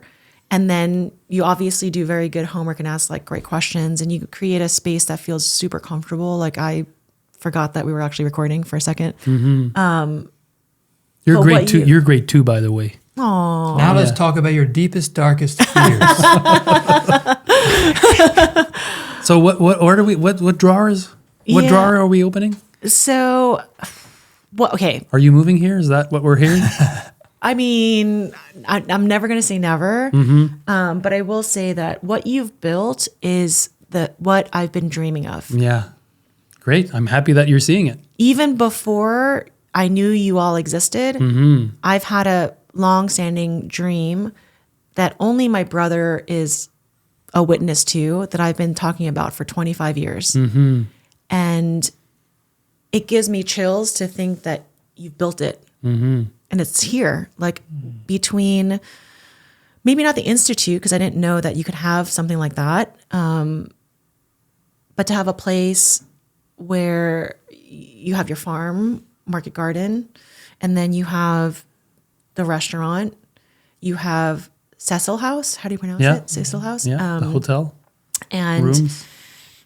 I've always, and I think I shared a little bit yesterday, how as a young person, one of my favorite things to do is to help my mother host people at home, right? And just there's something about Yeah. opening your home. It's not a job, it's your literal home. Yeah. And I think throughout my life, the common thread has always been, once again, going back to, if my life is meant to be a life of service, it's an expression of love, Yeah. right? So how do I love people in my life and even strangers? And I feel like right now it's such a pertinent thing where in America, things are bananas right now. It's just crazy. It's to the point where I have friends who are planning how On to leave the leaving. country. Yeah. Yeah. I've heard that. Yeah. And I'm also of the mindset that when things get really tough, it requires people to stick it out. Yeah. And to stand up. And to stand up. Yeah, with and love. to be with love. Yeah. And how do you do that in a temperature where everything feels there's so much hate and anger. And I'm so sensitive to energy that when I'm around it, I start to take deep breaths. And even in the kitchen, it's like when the pressure's on and the stress and all the tickets and all the things, you just have to take a minute and be like, okay, just systematically think through like, what is the best next step? And everything in me just wants to leave and move here. But at the same time, you're a few hours drive from us. Yeah. And the beauty of something like here, and I've seen it elsewhere, is like once you see it, you can imagine doing it. yeah, You know, you went to a restaurant last night where there was like a 13 cover. like a small. It's the dream. It's you have that, you have your garden, you have your little rooms, and Get then outta here. somehow it's working financially. You're not struggling, and all the guests that come to you, they're so happy when they leave. And what more can you ask of life? That's than that? literally it. That's it. You know? And you have brought together a collection of people who are all contributing to the greater good, right? So I'm guessing that there is, ooh, bless you. I'm guessing that there are everyone who makes up this place, right? Whether it be the farmers, the chefs, the front of house, the people who work for the Institute, Chris with the podcast, like you've brought together a little army of people who want to be part of the revolution. Yeah. Yeah. To live counterculture, Yeah. which And to describe it and to talk about it, because that's what we're doing in this Yeah. podcast, really. Yeah. Exactly. Yeah. Especially when we start talking about the suburbs where we grew up, the three of us. See, the three of us had a really happy upbringing, but why was it so wrong? Just weird. I know what you mean. I really liked and I can't remember all the details, but the podcast guest you had, I forget his name, but he started with growing vegetables in his backyard and Woody. then front yard. Woody. It was Man, what a amazing. cool story. Oh, yeah, what a My cool guy. gosh. Delaware or Maryland? Yeah, Where's Maryland, Yeah. And People got upset. let me tell you, suburbs are so weird because everybody wants that cookie cutout strip of homes that all of them look similar, cut grass, perfect edges, and Bizarre. He said it was the men in their 70s-ish. That were the most resistant. The white men in their 70s, they're yeah. like the total jerks. yeah. And I can understand why though, because these men grew up in an era where it's like they're living their American dream, right? Like Yeah, right. The white picket fence is Yep. what the American dream of the 1950s. Yeah. That's like the classic description. The white picket fence. yeah. Brady Bunch. you know? Exactly. And then there's this renegade farmer who wants to ruin our neighborhood by growing vegetables Yeah. in his yard. Like what? What a crazy guy. Yeah. But, one of the things I hope we get a chance to get into is, the two of you are so good at interviewing your guest. I think people who are listening, because I was a listener before being here, want to know a little more of your story in the sense that you don't have to, obviously, we don't have to turn the tables completely, but with every episode, maybe just a little more information about each of you, because that is... Yeah, but it's boring for us because we want to hear your story. We get excited about having guests that come and share. I think it comes in little Easter eggs. Yeah. Slowly trickling down the information about us. We can tell you a personal thing about the two of us is that yesterday it was bright and sunny. Oh, yeah. And we had an amazing hockey game Ooh. in the village. Tell me It was more. so Yeah. funny. Oh, man. It was like the 5th time I've played this past week. Like we just we have a big group that some of the guys at the old mill come. Your wife comes. Wow. My daughter, Yeah, your daughter is I'm there. always looking for her, passing the puck to her. Yeah, yeah. Oh, that's so fun. Very Canadian. Okay. Very Quebecois. On in a rink or on the lake? Outdoor rink, yeah. Wow. So fun. Yeah, so that was our yesterday. And Yeah, then you that guys was had a great. beautiful dinner. Yeah. Like, it's not complicated to have a perfect life. It's just, you just need to have everything right. But how did you You get know? here? How did this all happen? Because of farms. True. Farms and restaurant, I do believe, create the community more yeah. than we think. And restaurants also. Absolutely. Because a real authentic restaurant plays such a vital role in the community. in the community. But It's the soil of culture. it makes sense You know. in towns where there are certain community hubs, whether it's like the local dive bar or like the restaurant. But in New York City, I will say the hardest part is community. Yeah. It makes sense. The more people there are, the harder it kind of is. Like you can have community, but it feels like it has to be around like an interest or Sure. Whereas like in a small town, like it's just who your literal neighbors are. Yeah. Is what Well, in a lot of ways. I've been to New York only a few times, but for me, the way I imagine, first of all, I want to think of New York as this place of incredible importance. It's like culturally vibrant in a homogenized kind of United States. If I can say that. Yeah, absolutely. But there needs to be room for people that don't have money to hang out and do stuff, because otherwise, I'll tell you what, I have figured out many fun things to do in New York with no money. Yeah. Because when you're a line cook, you're not making enough. Yeah. There was one time where I went out with, I call them my baller friends, where they just make a ton of money, and I was not in that same bracket. Yeah. And I would have to save up just to spend one evening with them. It's like in Friends, when the few of them get upset because the other ones always say, let's go someplace nice for dinner, and they can't afford it. Yeah, that's a real thing. And I'll never forget the first dinner I went with them. I swallowed because the bill, my portion of the bill, was more than my weekly pay. Shit. Just for a dinner. And I remember being like, and my girlfriend like grabbed my leg. She's like, I got you. It's okay. But I had too much pride. And I was like, no, I can do it.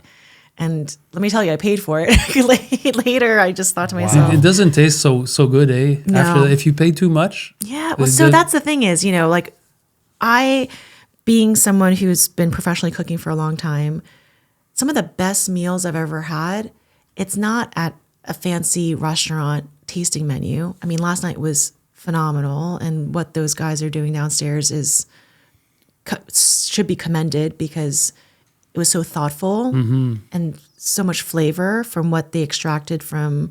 Can we take a second and talk about the dessert? Yeah, the carrot. That's crazy. I still am a bit You're phased by it. I'm like, whoa. Wow. I mean, it was just, as far as I understand, it was only carrots involved in the dish, and yet it had a sweetness of he made syrup. sorbet. I saw the sorbet machine. Yeah. Oh my gosh. So he made sorbet with it was special. And these carrots, And I like they were carrots. harvested after frost. Oh, so sweeter. So very sweet. Yeah. And we've been keeping them. And I'm gonna that's the have whole to pick point his of the brain. restaurant here, is to show people that locally in season, you can have amazing food here in Quebec. But it's also the combination of the raw ingredient being sweet and delicious, but then having the skill set and the mindset to be able to turn that into something so incredible. Yeah, like a pudding, almost to taste. Yeah. I don't know exactly how they called it, but there was that. It was like a ball of kind of a mash, but they Yeah. called it something. But I guess Yeah. if I'm describing it now, maybe a pudding, carrot Yeah. pudding. Anyway. But it isn't like fine food, or like the best experiences like street food. Like Anthony Bourdain came to that point. At one point, he's like, whatever, like I'm just gonna go eat street food because that's the only real food that I like. Yeah. And after went to all these big restaurants. He actually helped put Vietnam on the map, I would Yeah, say. he was so passionate about it. He was such an ally and an advocate for Vietnam, and it helped with tourism over there and the cuisine to be a little more exposed. And Anthony Bourdain, my goodness, he came to M. Wells, the original diner, and I didn't know who he was. He probably had a lot of fun there. Oh yeah, I do remember when he was leaving. It was an open kitchen, like there was. It was shaped like an old diner, so we were just cooking right behind the counter. And he came by just to say thank you to the cooks, and we are nobody. He doesn't know us, but if you grow up in kitchens, you know that it's not about the chef. The chef might be the face, but the ones who are actually in the trenches, it's the team, and it's the cook. So that left such a deep impression. I'm like, he could have just easily left, like many people have. Many celebrities and people who come through, they'll just go up to the chef and be like, thank you so much, and not even acknowledge the cooks. And that's why, my kitchen currently, we have an open window, and as guests leave, sometimes they'll come and want to say, thank you. And I'm always deflecting, just saying, my grill cook, Jose, come over here. No way, come here. And, because they're the ones. I'm not going to fool myself and try and take credit for something that I didn't do all of the food by myself. Yeah. Right. And so, giving credit where credit is due. And so, yes, the vegetables and the carrots are very sweet, but then your chefs Yeah, they made know how something to cook, for sure. Yeah. For sure. amazing. And it's so, you guys have created something so beautiful here that when I walked upstairs, opened the door to my room, I almost started crying because it felt like such an immense blessing to be in a place that, one, the aesthetics. I'm a big fan of vintage and They're awesome rooms. I mean, They're so to my style, cool. like everything's antique. One of a kind, and it's thoughtful, the details, and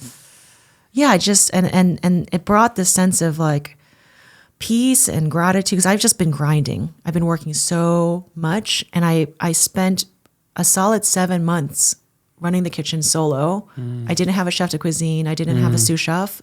They've both, by my advice, moved on, because Yeah. one was offered a position with a corporate company, restaurant group, and I said, you need to take it because it's take the better for money your for a little- career. And for a it's little while. yeah, because he just got married. I'm Yeah. like, Yeah. you do what's best for you. Don't worry about us.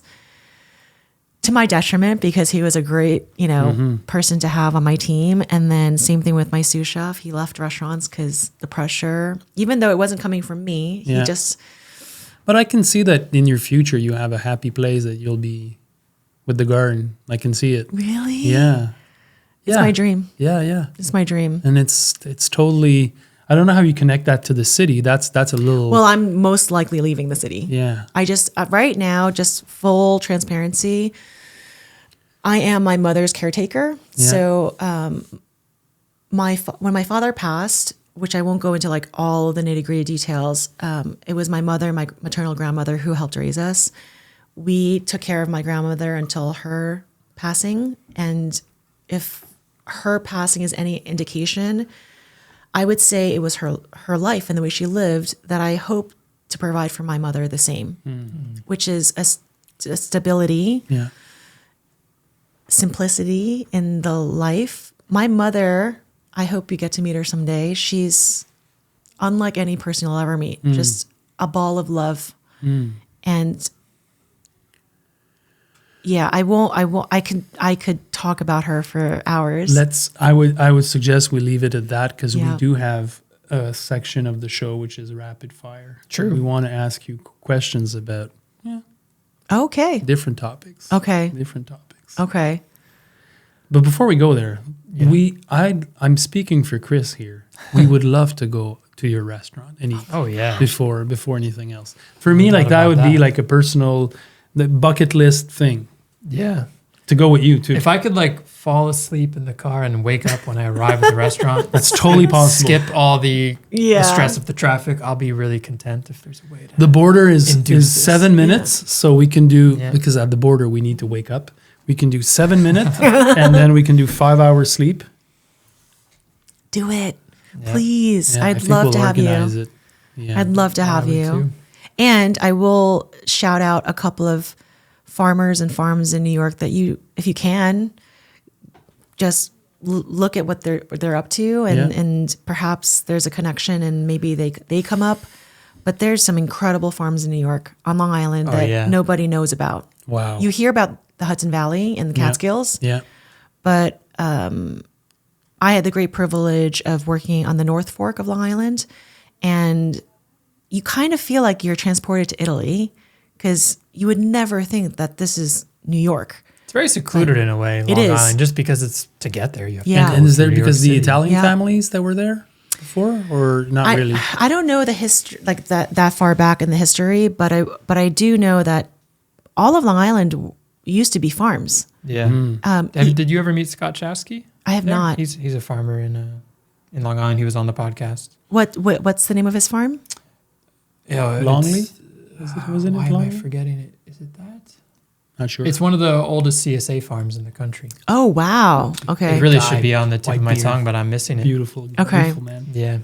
Yeah. There's you some- know that in Montreal, the hub of the cultural food identity comes from the Italians that were all living close to Marché Jean Talon, which is the Little famous Little Yes. Italy, And that's really where the culture of food, more than the Developed. French. Oh, interesting. Yeah, because they were gardening. They were gardening. They had figs in their That makes sense, yards, yeah. and it's just like it's all about people that come here with their history Yeah. of Yeah. food Yeah. and their culture of food. I love it. And they keep it alive, and that's what keeps this alive. Because otherwise, we're corporate.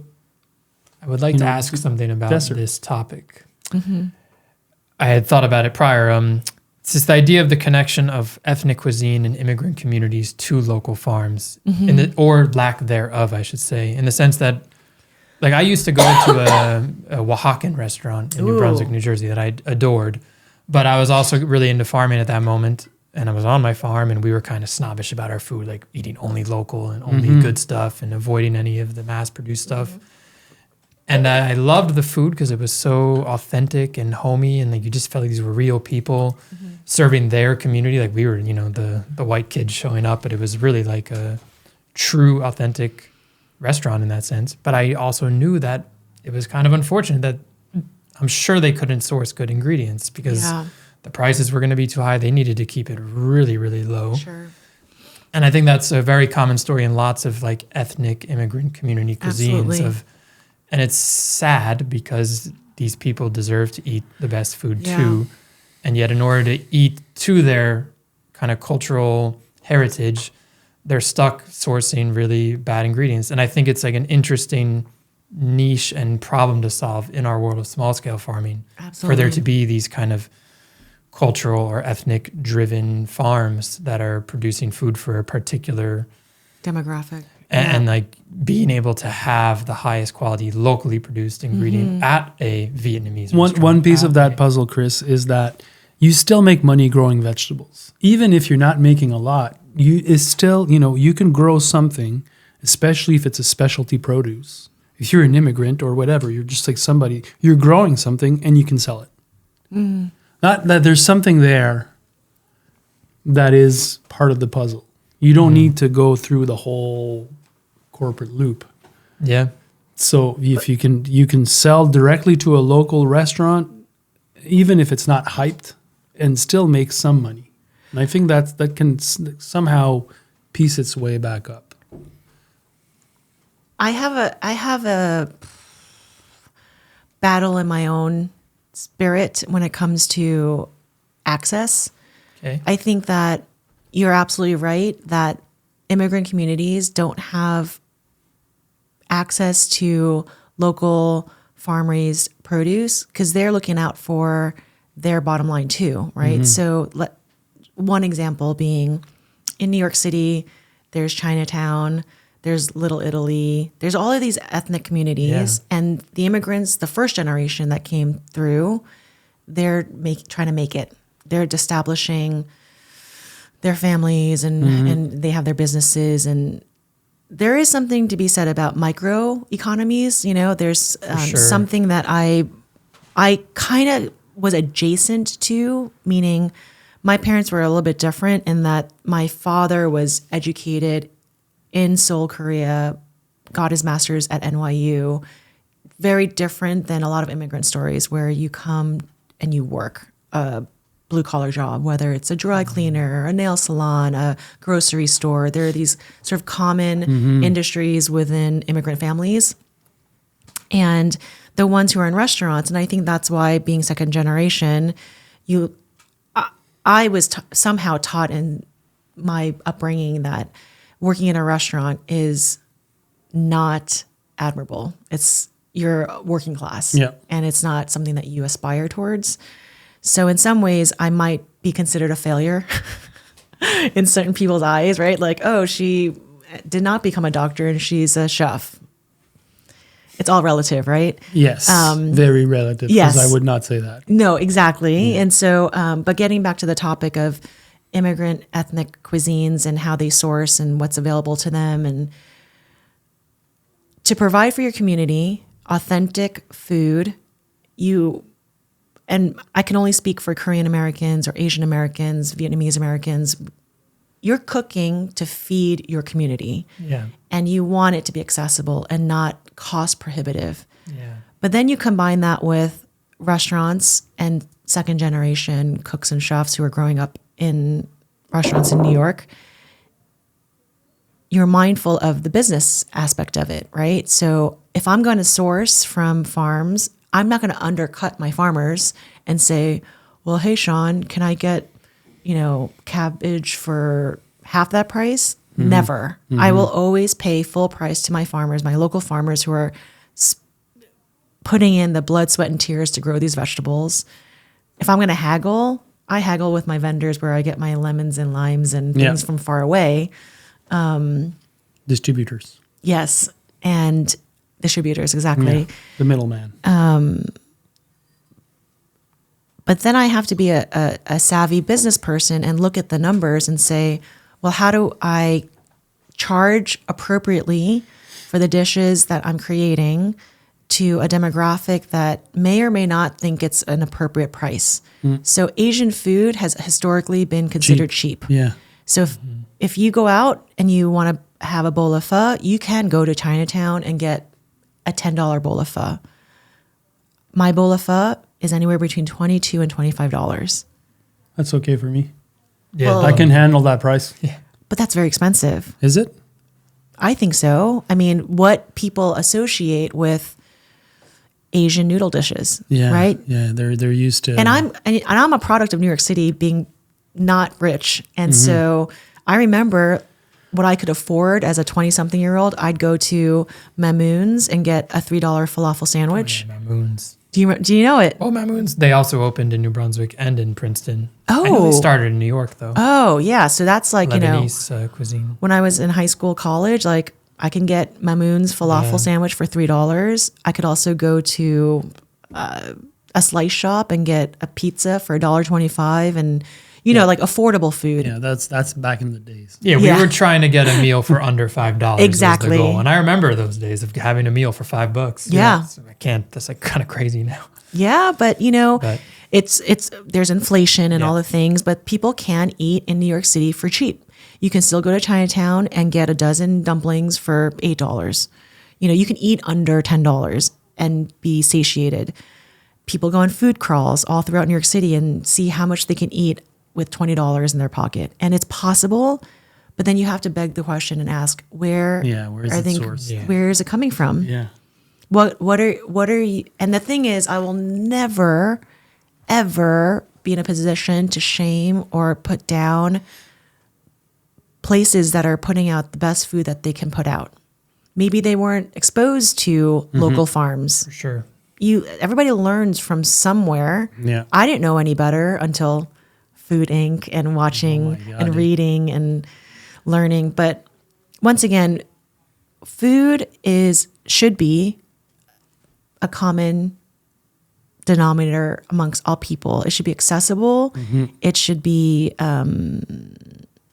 this is a whole nother podcast altogether, but I do wish that collectively there are enough people to make a change where we can get rid of commodity if we all, It's the good food revolution. okay, Yeah. let's do it. That's what it is. Let's keep doing Can it. you imagine if food was just free? I kind of mean that. It sounds a bit But ridiculous. there's no free lunch. Isn't that the right, saying? but not in that free way, but just in the sense that it's almost like it's a right and you Yeah, deserve and really it good food. it should be.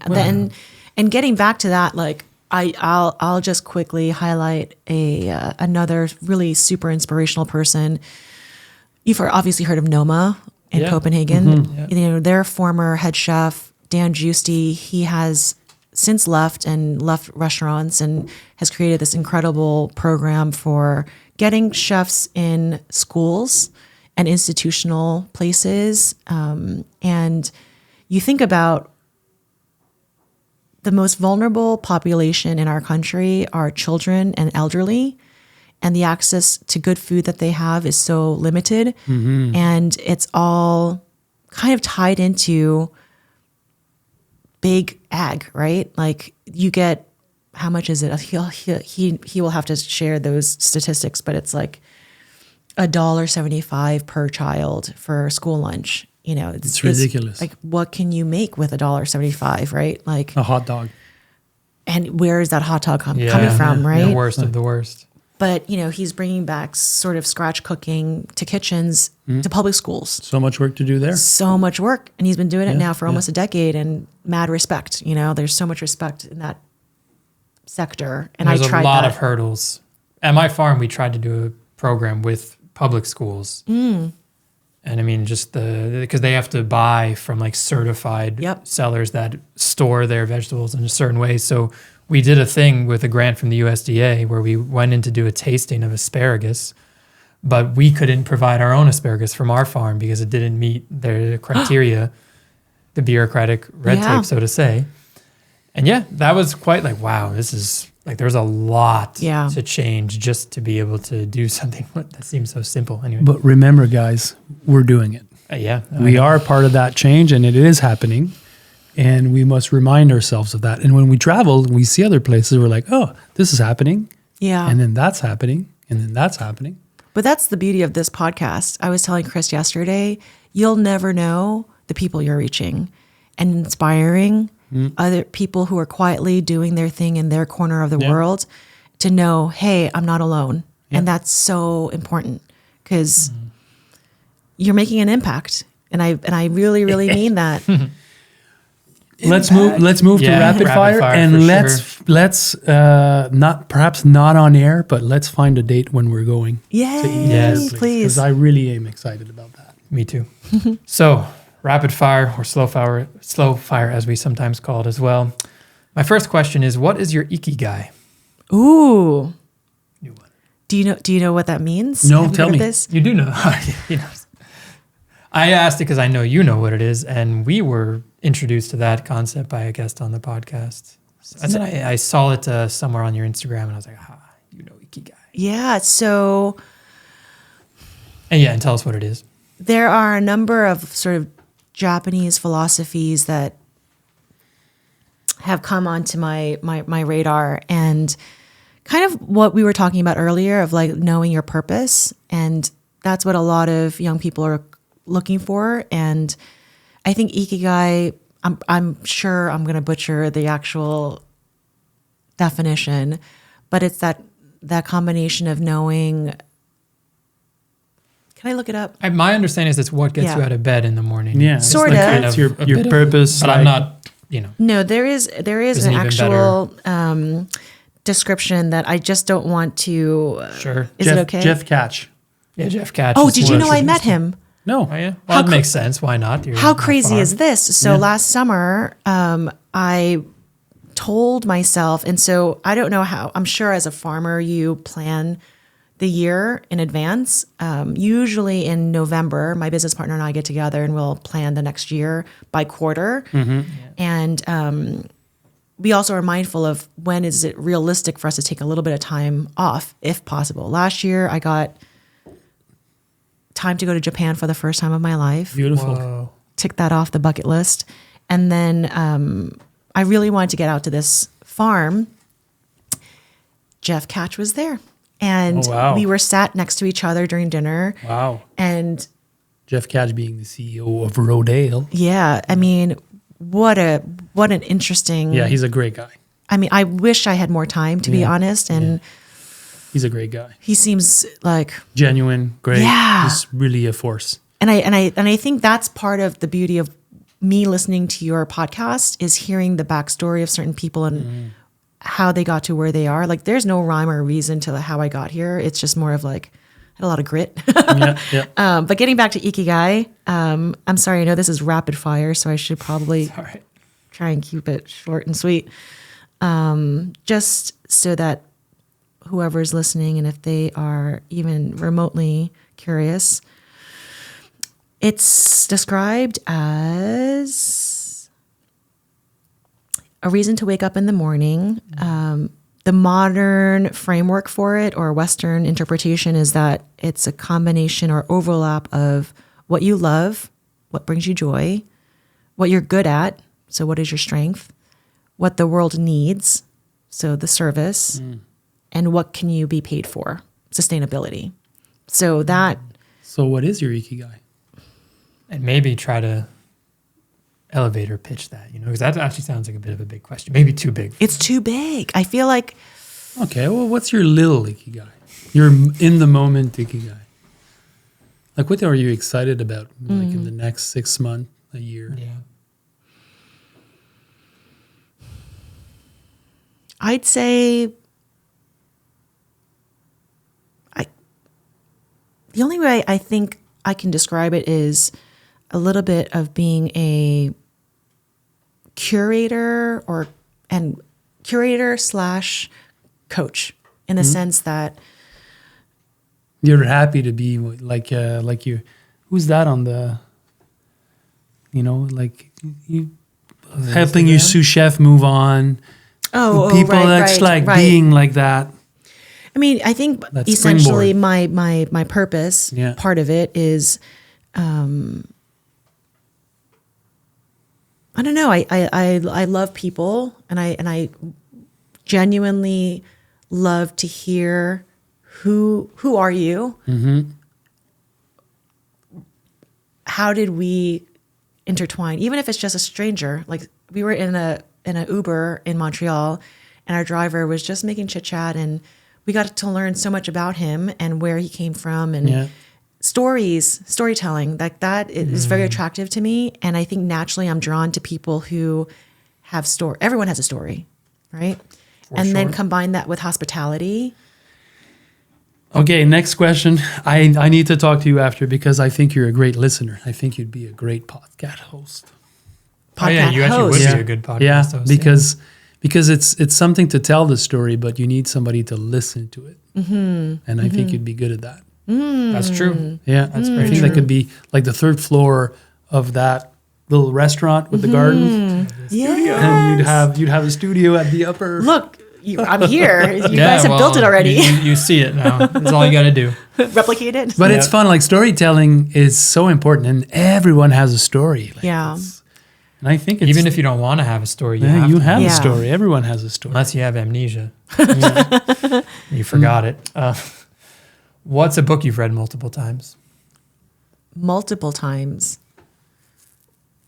There are too many books that I don't tend to go back and read books again. What's a book that you've thought about a lot recently? Comes to your mind frequently?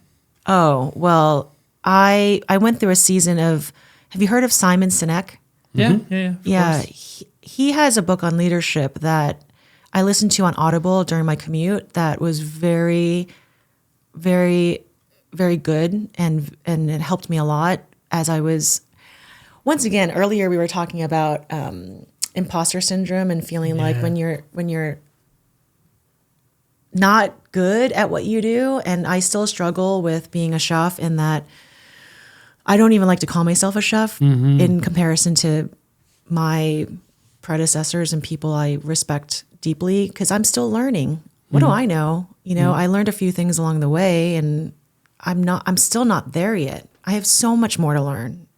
And I'm not saying that it's not a false humility by any means, but I genuinely mean it. Like, there are some skills that some of these chefs have that I don't have. Like, have you ever seen somebody whose sole, passion and craftsmanship in breaking down fish, like in how cut they, a tuna. Oh, yeah. my goodness, Skill is like, insane. it's insane. And so I know some basics that I've used, and the more you practice, I'm sure you get better. But I've always worked for chefs that they change the menu so often that you never get really good at one thing. It's just like I have a wealth of experience, but that Japanese style of like. But remember, Caroline, the modern chef is not just a talent; he's also a great host for the kitchen staff. Correct. Like it's Yeah. somebody that's keeping the space. And I definitely. That's a great skill. That's the modern chef. That's who he is. He's not just this crazy. He's craftsman. It's more than that. You're right. And I'm sure you're that. What's advice you heard when you were really young, but you only appreciated much later in life? Can you ask that one more time? Yeah, what's advice that you heard when you were really young, but you didn't appreciate it until way later in life? It sounds, the first thing that came to my mind is, patience is a virtue. Like I heard that as a kid a lot. And not even as a kid, all my life, I just wanted things fast, want, results fast. And I want things to happen fast. And I remember, don't you remember being a kid in school and you're just like staring at the clock, like when is it going to be 3 o'clock? Yes. And it would take forever. You just want to be done with school, or when is it going to be Friday? And now it's like the years are going by so fast. Like the decades are flying by, and anything good in my life, it takes time. So recently my business partner had this grand idea of doing a meet the staff on Instagram. And so we were the first ones she wanted to feature. And what I love, Boom. it is, yeah. So my love it is slow mornings, because for so long I'll wake up and have to get going. It's like, I'm lucky if I wake up, make my coffee and head out the door just so I can get to work. But if I get to take that time, we talked a little bit about it, right? Like that quiet time in the morning is nothing. So we're seeing a picture of Caroline and Kim. That's correct. My business partner. And, we're reading about what they love and what they are leaving. Yeah. Okay, so love it, slow mornings, slow food, Ikigai. Leave it, hostile culture, limiting beliefs, I can't. Yeah. And Of course. Kim- It comes back to that imposter syndrome again, too. Yeah. Kim is leaving, it's fine, energy vampires, toxic productivity. Yeah. She's very good at saying everything's fine. I'm like, how are you? I'm fine. Yeah. But I can read her. We know each other inside and out now. And what she loves, she says tarot card readings, which is true, 10 p.m. bedtime, and banh mi yo, which is a Nice type of dish. banh mi. Nice. I'll remind you my line about imposter syndrome, which Yes, is that when you please. feel that, it means you're in the right place, keep going. Because it means you're doing something new and you're trying to progress And you're yourself. growing. Because if you didn't feel that way, it would only be a sign that you're just staying in the exact same contented. Yeah. That's not to say that like there's something wrong with also staying in the same place, but Sure. when you're trying to progress or you want to do something new and become better at something, embrace that imposter syndrome. I think it's good. I also have to say, Chris, I saw the improvement in your hockey. Big Oh. time. Yeah. Yes, from was it 2 years ago or Yeah, it was a few years ago now Yeah. because we missed a few Yeah. winters from bad weather. big improvement. Thank you. Congratulations. I'm pretty motivated. Yeah. What's the improvement? Have you been practicing? It's just like better Yeah, I've skating, always better been, stick handling, really- just I better. I learned hockey when I came to Quebec, but I Oh. was very, very obsessed. You could Okay. say for a good year or two, like in Montreal, and then when I moved. Okay. But the last few winters, we've also had a lot of bad weather, and so I haven't been able to play as much. But still, I've put in the time in different moments. But it's also who you are. From what I learned about you yesterday, you are someone who is very athletic, and you Yeah. work your body, and not anyone off the street can just become a great hockey player. Well, I like to have a physical skill to learn. I like learning. Just Yeah. Yeah, something. it's too bad that the pickup hockey that we play doesn't involve contact, because you would be even better at it than I might be Oh, all no right at that, contact. yeah. no contact. Isn't that like a big not, part not of like hockey? purposefully. Yeah. Well, no, you can't really do that outdoors. You don't have the That's boards, true. and you're not wearing equipment. And also, Oh. generally speaking, there's not contact hockey and like even casual adult hockey. Or Yeah, but you can minimal. still put your body You in can, front of yeah, it. yeah. But because who wants to get injured That's true. just Like on a having fun. weekend, Yeah. like having fun? Like you're not trying to put yourself in that Yeah. position. Anyway, what advice do you give often to people? What advice do I give often to people?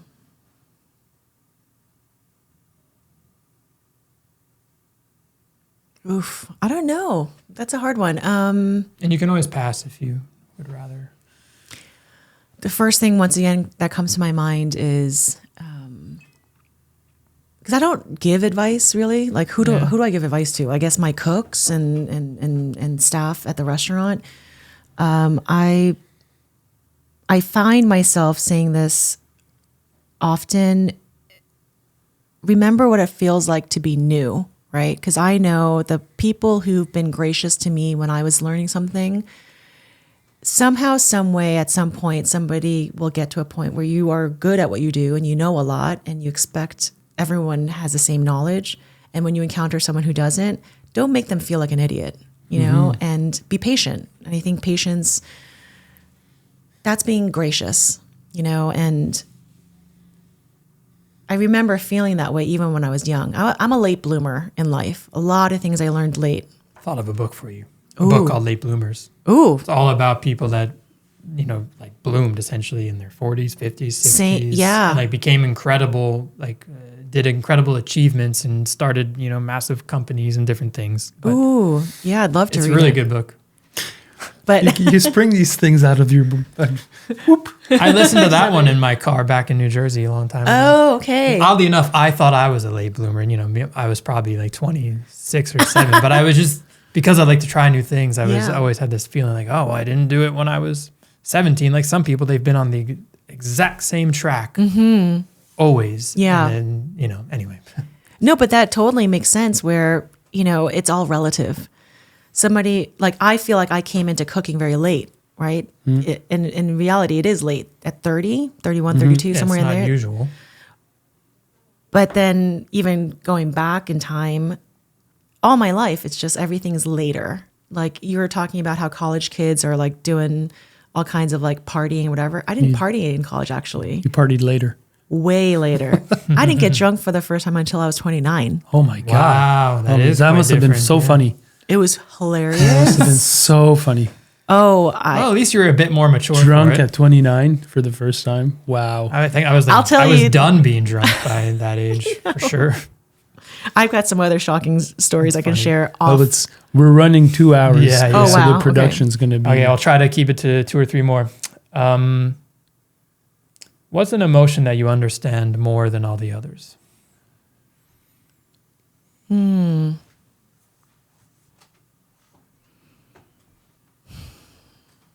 Like so many emotions just like went through the Rolodex in my brain. I'm trying to get better at grief. That's something that I don't think I was good at because losing my dad at such a young age, losing very important people in my life who helped raise me, my aunt, my grandmother. Recently, my dog, I had a dog for 18 years who was by my side. I'm sorry. It's really long, I've, that's other than hard. my immediate family, like partners, Yeah, I've had yeah. partners in the past and, but the longest consistent relationship, my dog, What was his name? Ella. Ella. Yeah, she's so sweet. She's on like somewhere on there. So, I didn't know how to process grief for a long time. And I think I'm really good at just putting on a good face. Like I show up to work and no matter, that's part of kitchen culture too. Like whatever's going on in your personal life, check it at the door. You're here to work. And so compartmentalizing emotions was something that I did. And I'm not saying it's a good thing, but I think that I really do encourage my employees to be more okay with not being okay. And with my leadership team, I'm always asking, as part of our meeting is, what's your temperature? And we have a percentage. And if you're at like a 70%, how do we get you to like 85? What do you need? Do you need a coffee? Do you need a couple of minutes to yourself? Like just being aware of the other people that you're around. I would say that. Final question. What's a great, I'll leave it in two choices you can answer. Either a great failure or just a great difficult decision that you've had to make in your life that afterwards turned out for the best, but at the time felt like a disaster. This restaurant, give you a quick background. I am not the original chef of D&D. D&D, I was asked to be a co-chef and partner, but I turned it down because I thought I was done with restaurants. And that's why it's still like, I find it so funny because this is my 3rd iteration at D&D. So my D&D has 3 owners, and the original chef, he has moved on, but he was the friend who was like, hey, come help me while I open this place. I know you don't want to be a partner, but I need your help. My right-hand guy decided to leave. So I did, and that first year was bananas. It's busy every day, lines down the street, all the great press and all the great things. But I had a specific timeline for when this person was going to return back to the restaurant. And so I left, good terms, all the love. Then pandemic hit. was asked to come back to help figure out like, what do we do now? And also timeline. I thought, I don't know what I'm doing either, because the restaurant that I was heading closed. And there's so many things that could have gone differently. But one of the things that helped is I knew who I am, what I need, and I wasn't afraid to ask for it. And so if it wasn't right, I'm okay to leave. And that's just the theme of my life. Like, if it's not right, it's not right, and that's okay. So I left, and then that chef decided this isn't working for him anymore. He was burnt out, and he wanted to close D&D. And Kim, God bless Kim, she fought to keep it open. And I said, if you can give me a few more months, I'm going to finish out this project. I'll consider coming back with partnership. And then I came to Montreal, actually, and there are some critical chefs that spoke into my life and gave me the advice I needed. Can I shout them out? Yes. Yep. Emma Cardarelli, she's the chef of Nora Gray and Elena, Gia, and now the Slice Shop. She was just so kind and honest, and she gave me really good advice, and I am forever in debt to her. And also to Stephanie. She owns Rhubarb. It's a incredible pastry shop. She is my favorite pastry chef of all time, period. I have so much respect for many, many others, but you need to get her stuff. Actually, I brought her cake. She made me a cake. Let's have cake. Yeah, we have cake. Let's have cake and coffee. And then recently, Marco from Mon Lapin, I asked him some specific questions for advice. So you're really tied in. These are all restaurants that I used to deliver vegetables to. Yes. I didn't realize how famous you are until Ryan from Elena, he was like, oh, well, Jean Martin is like the famous farmer. And I was like, what does that mean? He's like, he's famous, like literally famous. And I'm like, what does that even mean? And he was like, anywhere I go in the world and I'm talking to somebody, everybody knows him. I'm like, oh, okay. So let's have cake. Let's have cake. Hey, it was a super pleasure to have you on the podcast. Thank you for having me. This is a great conversation. I hope everyone enjoyed this. Thank you, Chris, for this beautiful time. And you guys that are listening to this, don't forget to subscribe to the podcast. It means a lot. Check the box. Give us comments. If you want to see a guest, give us a DM about it. And we hope you're doing well. We're doing well. We'll see you next time. JM out. Thank you. Yeah. Hope you're enjoying the podcast. These are important conversations, and we're really excited to have them and to share them with everyone. Don't forget to subscribe to it, download the episodes, and please rate them. It makes a difference for us. We want to know what you think about these conversations. They're important. Check out the work that we do at the Market Gardener Institute. You can check out our website, themarketgardener.com. Our mission is to multiply the number of small ecological farms around the world. And we do this by offering training, online courses to new aspiring farmers, but also to seasoned growers. We're helping them take it to the next level. So you can check out the work that we do. You can follow us on social media. You can sign up to our newsletter to get a lot of freebies about gardening, farming, but also about how small-scale farming is changing the world. And that's really what we're all about, and that's really what this is all about. So again, thank you for tuning in. Super excited that you guys are on board. We are changing the world.